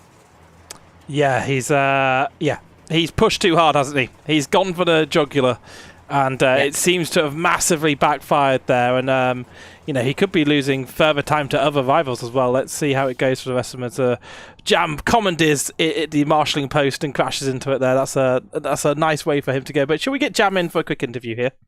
Certainly can. Welcome to the commentary booth for a little bit of an interview, taking you by surprise. Yeah, look at that. He's had the music on, and then as soon as he hears voices, it's a different vibe, isn't it? Maybe a bit less calm music. How's it going? Not good. I'm still trying to have a good time, but it's just a struggle bus, literally. Front wheel drive is not a... I used to be comfortable with it, but I think the more I'm learning about the cars and learning how to drive proper, I don't know, I'm starting to not like it as much. Plus the fact that it's on dirt, I'm struggling to get the thing to turn. Is that because you're still making your own setups? Yes, I am. Yeah. I'm still doing that, yes.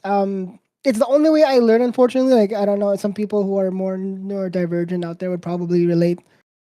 Like, if you spoon-fed me the specs or tune, I'll probably end up copying it, but never really learning from it. So yeah, it is still what I'm doing. Yeah, trucking along.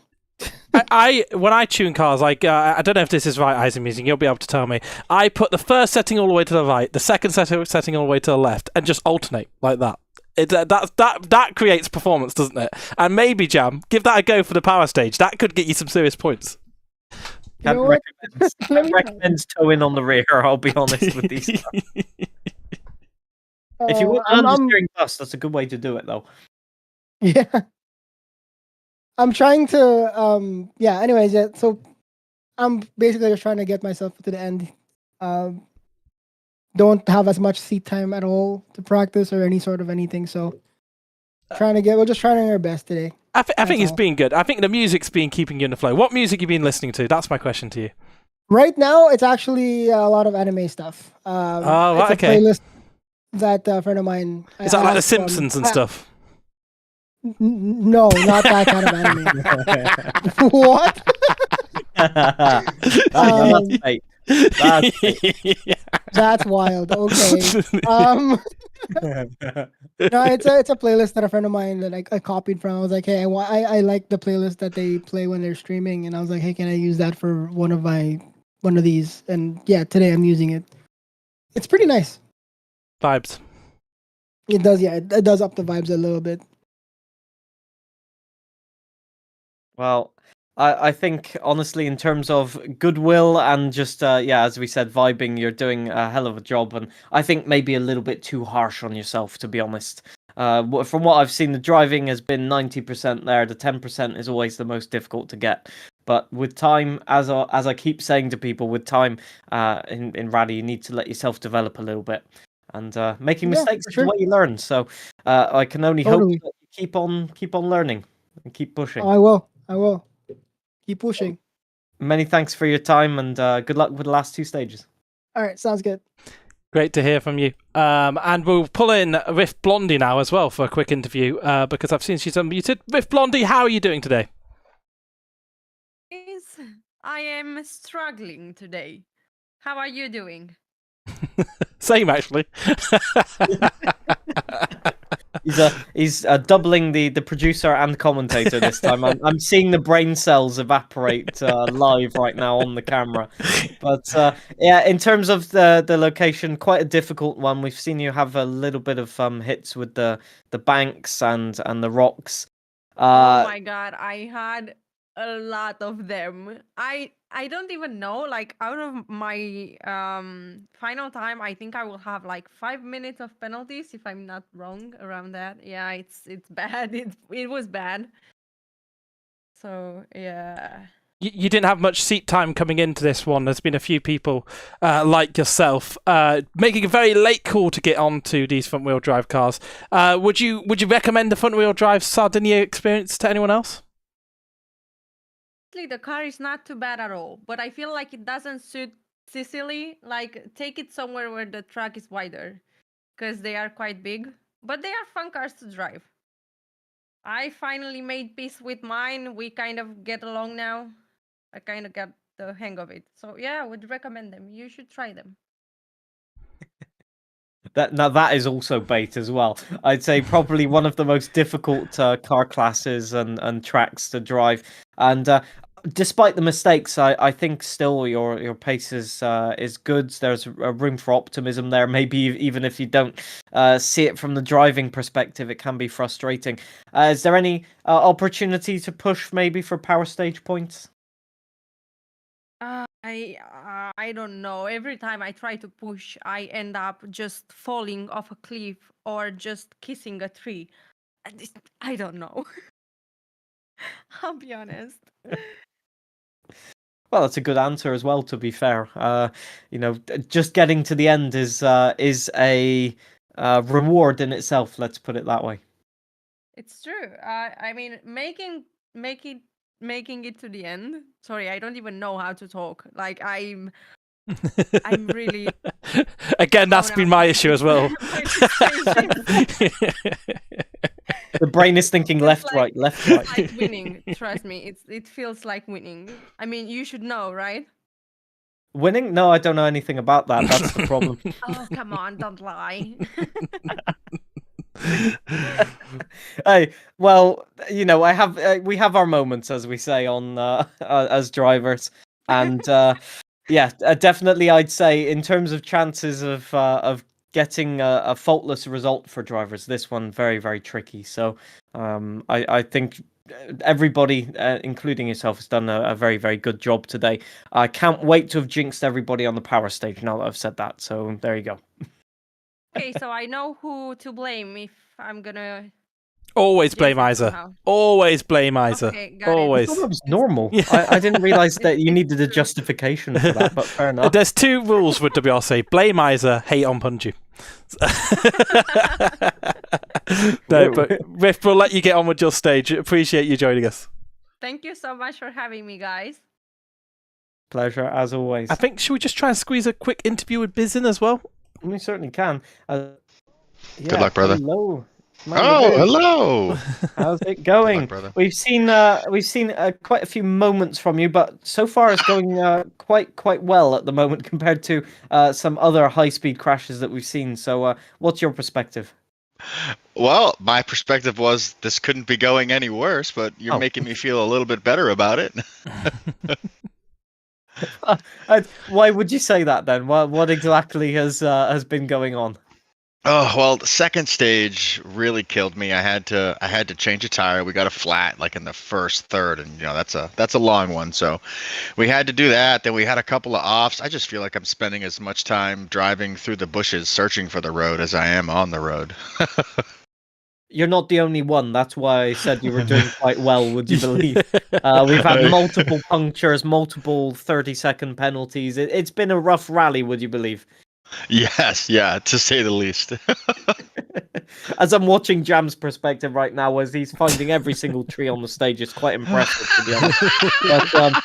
But it's I feel quite bad for him at the moment because he's choosing the trees and he's choosing the ones which you can't actually go through. And he's still doing quite it impressively. Yeah. He nearly went into the biggest tree on the stage there. In terms of sort of difficulty of the rally, what do you think is the major one? Is it the rocks? Is it the sort of the crests of the mountains? What would you say? I mean, for me personally, it's the car. I have very little experience in these front-wheel drive cars, and it requires such a different driving style than, you know, the all-wheel drive, which is, you know, usually what we drive. That's become the biggest struggle for me. Certainly a lot of over crest blind corners. A couple of them have gotten the best of me, but just trying to keep the car pointed in the correct direction has been my biggest struggle. Yeah, and out there, power stage points, 4-wheel drive. Do you think it's on? Do you think it's possible? Well, that's what I'm hoping for. I ran my second set of tires probably 2 stages longer than I should have, so I would have some fresh mediums for these final 2 stages. So I'm praying I can score some power stage points and not lose too much ground to these guys in the point standings. Yep, and I did the 4-wheel drive thing again. I'm so good at that. Forward! It's the forward wheels. Yeah. I knew what you meant. It's right. You'll get it right at the end of the podcast. No worries. Just in time for us to switch back to 4-wheel drive. Yeah. Oh, thank goodness. Yeah. In terms of the results, are you just looking for just the power stage points now, or looking to secure some points for the championship, or are we going to? Big push? Power stage points is certainly the goal, but I'm not gonna push too hard, because when I really try to give her some in this car, it doesn't go well. So really just try to stay clean, try to finish without any more major incidents, and move on to next week. Sounds like a plan, and I hope it goes well for you. So we'll leave you to it. Thank you. Into the last 2 stages now, and yeah, good luck for those. Beautiful. Thank you, gentlemen. Our pleasure. Great to hear from him. Punju's not gone out. I'm very surprised, actually. I was switching to Punju. I was thinking, yeah, surely he's out by now. He's not gone out. So he's vibing. Talking to someone else vibing. Jam on God. He's out there too. And I'm sure Riff Blondie will be out there too. Stage. He's had a very, very eventful stage. First of all, in the first sector, going up on a pile of rocks, basically. Nearly going airborne. And as I said, he has basically hit every tree he could have hit in these stages, and I think he's got quite a bit of damage on the car as a consequence. It's certainly looking like it's not handling very good at all. Maybe even a puncture on the rear. I'm not quite sure, but look at the car. It just has no grip. And we got Kamikaze and Vlembar into the stage as well. These two are going to be pushing. For Kamikaze, he's got nothing to lose really anymore. There's quite a big gap in terms of Crater Series standings. But there's a big gap in front of him as well to Vlembar. So if I were him, I'd be sort of taking it easy on the tires and focusing on the power stage. But does he have the sort of mental fortitude to reset and go again for a power stage? That's the question. I think it'll just be full send, won't it? It'll just be full send. There's no stopping. Admit, I was thinking to myself, why am I saying that about Kamikaze? I know full well exactly what he's going to do, just 110% and just think about it later. He drove at 109% once and it really didn't suit him, so he went back up to 110. Yeah, he's literally the definition of turning the dial up to 11.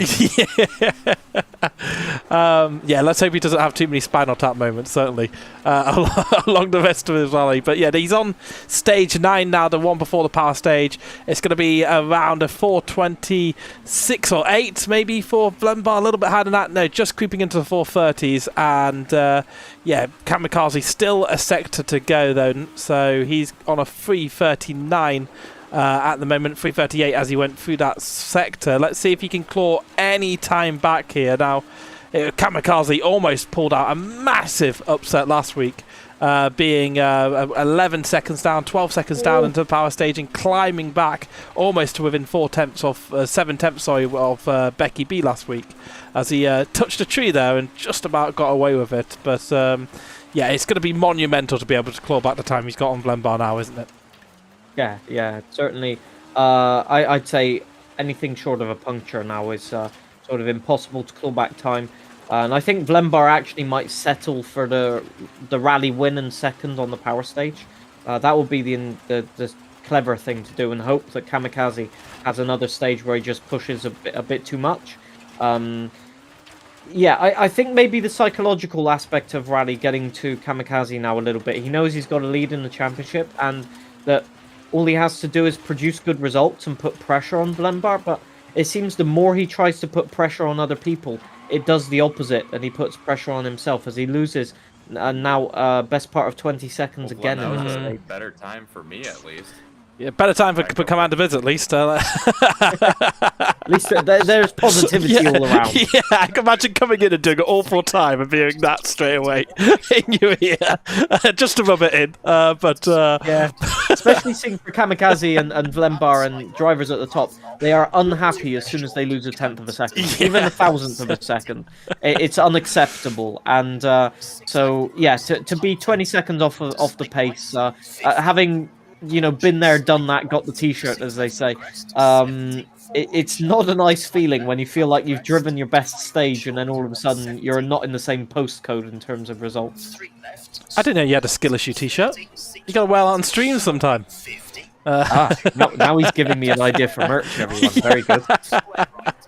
But yeah, I believe Punju and Jam are on to the final power stage and looking to find a few points and salvage a few more points out of this one. Jam just riding the curb there. Why break a habit of a stream? Just riding the outsides of corners as Punju gets really wild. Yeah, that is in the power stage as well. So a hit in the power stage, and you can see the shock on his face. He manages to recover it. I'm quite bemused by that as well. Keeping the foot down, although, yeah, maybe a bit of damage creeping in as well. The car just didn't appear to turn there. That was quite bizarre. Yeah, he just kind of clung on for dear life. Didn't just about survive the first one, and then the second one, yeah, definitely cost him a bit of time there. But still going in the right direction, still rallying on, and still, it's top 5 who gets points. First gets 5 points. Final position gets 1 point. I think they changed how that works in actually real life recently, but that's the rules we go by. Or is it the main standings that really change the points off? Anyway, the point system isn't quite the same as real life WRC, is what I'm trying to say in the creator standings. It's certainly not the same in the RaceNet standings, but that's how the clubs work, of course. But Punju could pick up a point or two, certainly, and help out his championship cause. Yeah, for sure. The points at the moment set to be changed, I think, next year in the WRC. So yeah, we won't go based on that. We'll go based on our old traditional point system, I'd say, which is a lot simpler to understand. Going from the point standings that were used up until 2023. So yeah, 25 points for the winner and 5 points on the power stage up for grabs for the winner as well. Progressively going down from there. And what an end or what a midsection to the stage can be very, very frustrating. But also, you can lose a lot of time on those hairpins if you don't get the momentum correct and the turn in. And that might be very, very tricky for our drivers trying to push the limits a little bit. And again, onto a very, very fast section. You can see Punju here just chucking the car in over the crests. And that's the main difficulty of this rally. As once again, yeah, as I was just about to say, the changes in momentum, the changes in grip, but also in terms of corner complexity, really, really catch you off guard. As we have, I think, all drivers now into the power stage. And yeah, you can see how hard Punju's pushing, but as a lot of drivers were saying, the more you push, actually, sometimes it can get out of hand. Yeah, and imagine the Punju's delight of finally getting through the first few stages, not making any big mistakes, and then getting onto the power stage and making mistake after mistake after mistake. It's just Punju's luck to have a flip side weekend, as Ancephalos is also on stage. We also have the likes of Vlembar and Kamikaze out there. Yeah, I think Punju is... How has that been recovered? I want to know what happened off camera there for 5 seconds, because according to me, that was into the rock face, and there was no way of recovering that, but he's got a pristine car. So, Punju using teleportation, maybe? Yeah, just using a bit of host advantage, let's call it that. But just knocking the back of that car. Full credit to him, because he's not picked the Peugeot. Only Rift and Punju picked the Ford Escort Mark 6 Maxi as he... That's a big one, though. Finds the bottom of that car and crashes into another tree for good measure. So, yeah, just not being a good power stage at all here, and I'd be surprised if he could pick up any points after bigging him up to the max.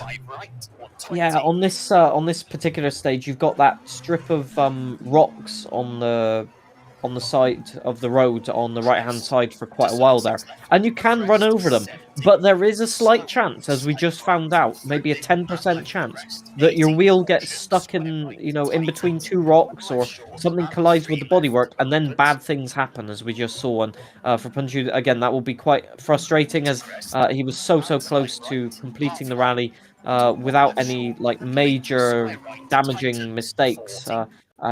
Am I correct there that he might have just had a tyre blow out? Yeah, I think he's got some kind of damage. Well, he's certainly got radiator damage. We can see the indicator for that. Yeah. He can barely climb a very small hill. And, he got stuck on the bank on the outside. And Kamikaze's off in the power stage. Disaster for Kamikaze. Just going off in a medium speed left-hander, just not rotating enough and having to pull the handbrake, but he did go off into the trees, losing maybe about 5 seconds there. So again, does that give an opportunity for other drivers to snatch points off of him? Does that give another advantage to Vlembar? Vlembar seems to be, as usual, a little bit more consistent, especially in the power stage, and just continuously taking points off of Kamikaze. It could make the difference in the end. Yeah, just to compound Punju's miserable power stage, he has just gone down a hill and took a big fat reset penalty as well. So many seconds added on to his overall time, and of course his power stage time. It's possibly the worst stage to lose time on, because it compounds both of those, and that's the risk of going for the power stage. And Kamikaze's finding out that too. Yeah, he was frustrated. I could tell Punju just looking at his turn a few. We have additional cameras off for the broadcast. He was definitely too aggressive into the corners now. So just letting it get to him a little bit, or showboating, one or the other. I'm not quite sure. It's definitely spectacular. But Kamikaze and Vlembar, spectacular. I did not realize you could cut there. Interesting. I'll write that down. Thank you ever so much, Kamikaze. That's a new one to me. Taking notes for the run. Have you done your run yet on these? I was planning on doing it earlier and then ran out of time, so I will be doing it probably afterwards. What car are you taking? I haven't driven the 306 in ages, so I kind of do want to drive that car. Going for the meta car. I didn't realise the music is back.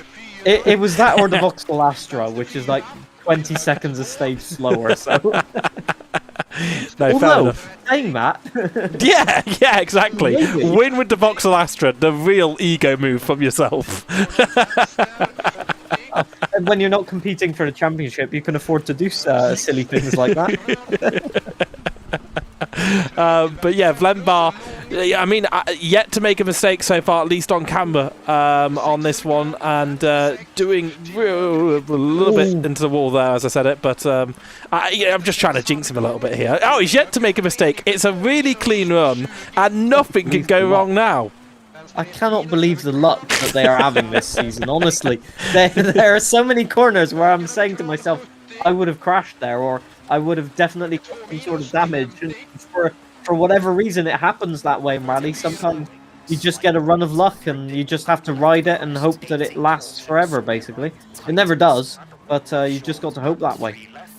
Yep, and I wonder, we do have some fast drives out there. I've seen Commander Biz off screen take have a little bit of a crash on his power stage, so he may not be, someone who could snipe points away from Kamikaze. Kamikaze has had that moment, but he has recovered and not took any other moments. Becky B's also fast out there, but we don't actually have eyes on Becky B at the moment. Maybe I'll bring up a little camera for us in the background to see how he's doing, and let's get you guys involved as well. You can see them, Becky B in the top left-hand corner too, and he's nearing the end here, so he'll be able to set really a benchmark of the fast runners here that we have on this Creator Series broadcast, and then we can see who's going to nab those power stage points. Yeah, I think for Becky B, the thing that has gone wrong is they've gone for the ultimate sort of setup, really, in terms of stage time, but they haven't factored in drivability, and from what I'm seeing, the car is just way too stiff, effectively.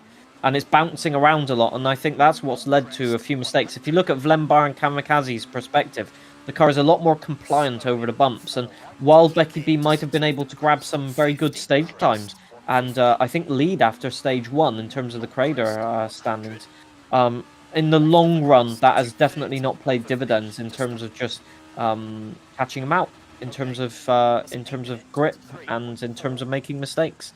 Frustrating one, but I think he can be well proud of the pace that has been shown, and you can't always have good rallies. That's just how it is. Yep, so 8:23 for him.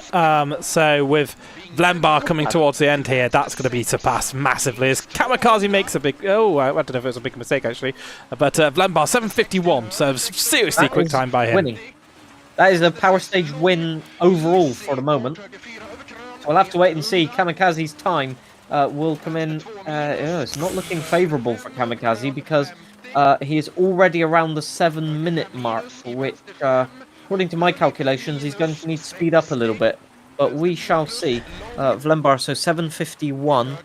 That is an impressive time, and I think he might have put an extra bit of practice in to ensure a power stage win on this one. A clever strategy. And if you're in Kamikaze's ear, if you're his co-driver, look, there's no chance of the power stage now.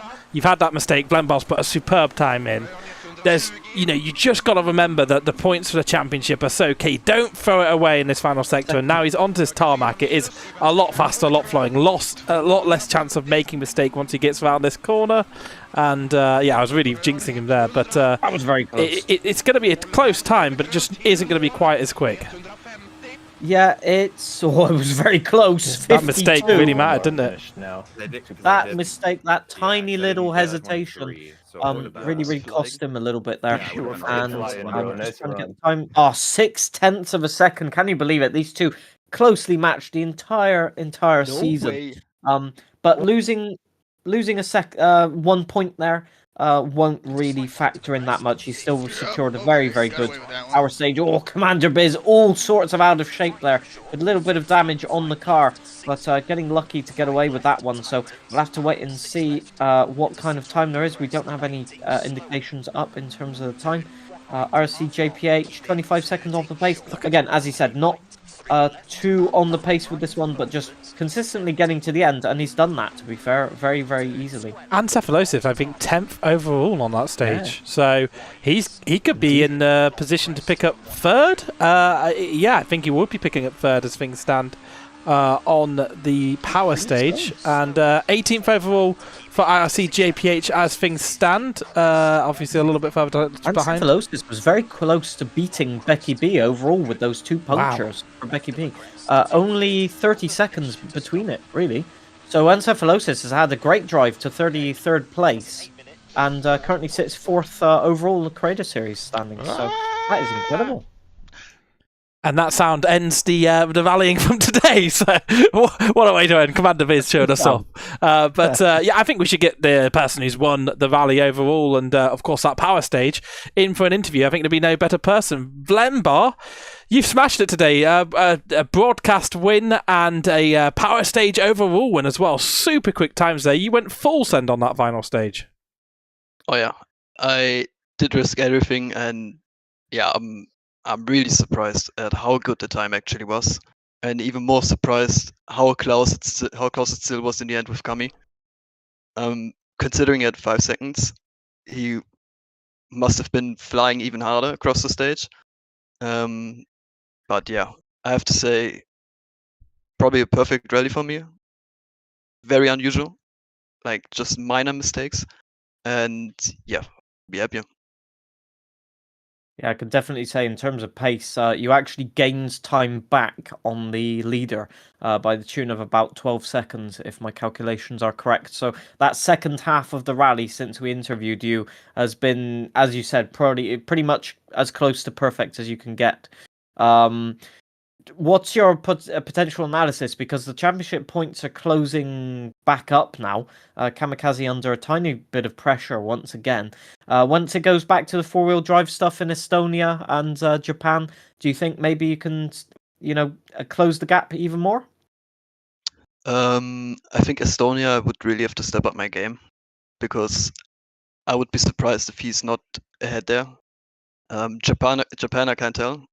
Usually I'm not very good there, so it's gonna probably come down there to consistency, and I think Oceania is the last round, if I'm not mistaken. Yes, correct. I would say technically he is also in favor there, so yeah, I still have a lot of work to do. If I get to overall win after you've driven, I think that would be a very big point haul. But yeah, if you beat me, it's probably just gonna be like a few points which I gain, and yeah, then I think I really have to work. But yeah, I'd say for this rally, job done. Those that have seen me drive kit cars and any front-wheel drive cars know that it's a miracle if I get to the end without a big crash. So I think you're safe in that respect. But yeah, as you said, a big points haul, and I think you can be happy with that. Oh yeah, more than happy. The car worked perfectly. I have to give big credit to my brother for supplying me with a great setup. It really allowed me to push as hard as I did, and yeah, like I said, couldn't have gone better.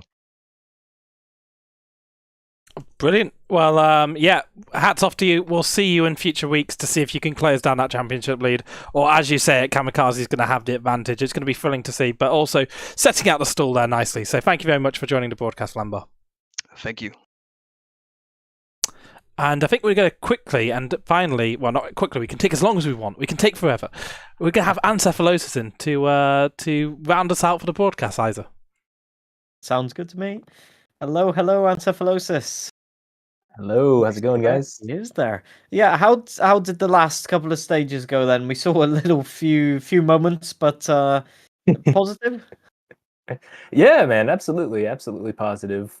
Might have had some moments on the second to last stage, but man, I don't know if I had a single moment on the last stage. I felt like I was literally flying. We got now it's 10th overall. It's always a bit of a shame when you finish like 7th or 8th and then have to watch it go down one by one because there's so many fast creators running it live. But still, a top 10 finish for the final stage, I was super excited about. It almost literally felt like I was flying. We were going so fast, but I still felt in control, which feels so far from how I felt about front wheel drive at the beginning of last week. So. Very, very happy with how we finished it out. it was like I was mentioning with Gareth earlier in the live stream, where these cars you have to push flat out, otherwise they handle understeery and weirdly. And so I think maybe you found the right groove there right at the end, maybe in terms of just the tires or the setup or just confidence, as you said.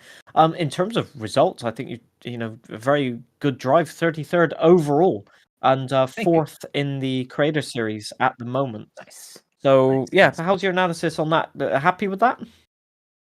Yeah, absolutely. I think I've mentioned a few times over the last 2 or 3 broadcasts, like it's kind of scary sometimes when I try to do the math in my head, thinking of like, who do I think I have a chance to beat this week? And it's like I start crossing you guys off, and I'm like, man, that's 6 or 7 people guaranteed. I can almost guarantee to beat me. Is how I was previously talking about it in my head, which was probably part of the problem. You know, you gotta have some level of confidence to drive a lot of these cars the right way. For me too, a big part of it came down to about halfway through. I remembered a terrible strategy, or how should I phrase it? Like a bad habit of mine is to accelerate kind of through turns, and that works a lot of the times in all-wheel drive and rear-wheel drive. You can help rotate the car around, but if you start to do that too early in the front-wheel drive cars, you'll lift the essentially front axle off the ground almost as the car transfers its weight. So I just remembered the opposite of that constantly. I tried to brake into every single turn, even through every single turn. And once I reminded myself of that, it was like such smooth sailing. I didn't feel any understeer because I had the right weight on the right axle. And again, it just felt like smooth sailing once I reminded myself of that like critical weight transfer deal. It's like a great analysis. Yeah, we're going to have to wait another week for Japandi, but is Ansef Estonia going to be able to pull anything out next week? I to be honest, I'm scared of Estonia. It's on my 2 or 3 very scared of list right next to Greece. For me, there's a few small rocks that are like landmines, but what really gets me is there's these like, I always thought they were wooden spikes, but I've been told they may be ceramic spikes, some kind of like 2 or 3 foot posts that are like black, and they're on the side of the road. And I wish they were yellow and not black, because there's some parts where you're like taking corners and there's some cover from the trees and you just don't see it. And I have a tendency to take some maybe generous cuts, and those spikes will stop you flat and even terminal you on the wrong turn. So I'm scared of Estonia, but we'll have to do some practice to account for that. Well, indeed. Yeah, Estonia, what can we say? One of the fastest locations, and in some of the fastest cars as well. World Rally cars. Maybe more to your tune, the 4-wheel drive cars then. And yeah, And I'll be I'm excited to be hoping. in a Subi. Ha! We've already got the car choice locked in. I'm sure that'll be Absolutely. a spectacular one, and a very popular choice as well. But yeah, all I have to say is congratulations on the great result, and yeah, Thank you. here's to hoping it continues like that for you. Awesome. Thank you guys very much. Yeah, it was a fun one. Thanks for your time, and again, congrats. And indeed, the show. Sadly, That's it. at some point, I can has stop come to an melting. end. I can stop melting. Yeah. It's very hard doing the 2 jobs, I must say. I can yeah, I can agree. Looking at the effort and work and complexity that goes into the broadcast, I think all the credit tonight should go to Gareth because of the mammoth job. Yes. Nodding of the head is what we like to see. None of this, none of that. He doesn't give himself enough credit, but what a rally. I mean, we had everything. We had great results. We had absolutely spectacular pushes on some stages. We also had some thrills and spills, and for some drivers, it will be the expected result from this rally. For other drivers, it will be a pleasant surprise, as we saw from Vlembar and Encephalosis. How to summarize a rally like this is it can be the turning point of the season. It can be a turning point of the confidence, and a bit like in real life, it's the start of crunch time. And for our drivers, they'll be looking more and more at the standings and thinking, how can I get a good season out of this? Or for some other drivers, how can I protect my lead? For Vlembar, I think he's playing the psychological game as well. He knows that Kamikaze's under a little bit of pressure, and just saying that Kamikaze has an advantage means that Kamikaze must perform. And yeah, a clever game, very smart game. I'll be waiting to see how this one pans out. Yeah, good competitors, those two. But yeah, I agree entirely. Pushing the weight of expectation towards Kamikaze. Well, probably the driver of the day if we stacked everything up. He's been superb, all broadcast, consistent, barely put a foot wrong. Really fantastic stuff. And just a really thrilling rally, actually. Really, really enjoyed Rally Sardinia. And these F2 kit cars, I think it's the second time we've run these cars. Previously Monaco, or at least it was a tarmac rally beforehand. So very different handling in terms of what these cars can do in these conditions. So it's been fascinating to see the top drivers really get the most out of them, and how much of a struggle they are. The struggle bus it has been for some of our drivers. Yeah. I think some, maybe quite a few of our drivers will be very, very happy to go back to four-wheel drive. Myself being one of them as well. I think there's a lot more margin for error, but we are moving to some very fast rallies, so the margin of error diminishes with the speed as well. So it'll be a very, very thrilling end to the season, which you can catch, as always, by following all of us on our social medias above, right there. Very easy to spot, and it's the same across the board, which is very, very thoughtful of someone. It does in the say background. F1 all over it, so if you followed Valley and hate Formula One, you're kind of allergic to it. We will change that one day, I promise. Soon, TDM. And in terms of finding yourself on social media, Mr. Gareth, where can we find you? I am Gareth Allen TV on all the social media gubbins, and this week I am going to push Threads because X is in the bin.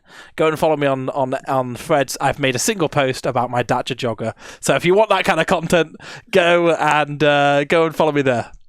Riveting stuff as usual. But yeah, in terms of me, there'll be no posting of any sort of fitness or watches and all that. Just crashes on Is Amusing. Yeah, if you like that kind of stuff. Incredibly boring. Yeah, definitely wouldn't go and click anything to do with that. No 200km/h crashes likely at all within the next 3 hours. Anyway, that has been a very, very eventful session. An eventful rally to an eventful calendar so far, and an eventful championship. Drivers will definitely be wanting to get more into the groove next week in Estonia, but there's a lot waiting for them there with the jumps, yumps, and indeed posts, as Amphiphylosis said. But until then, it's time to end the show. We thoroughly hope that you have enjoyed your stay here and enjoyed all of the broadcasts. And we wish you all the best until next time. Bye-bye for now.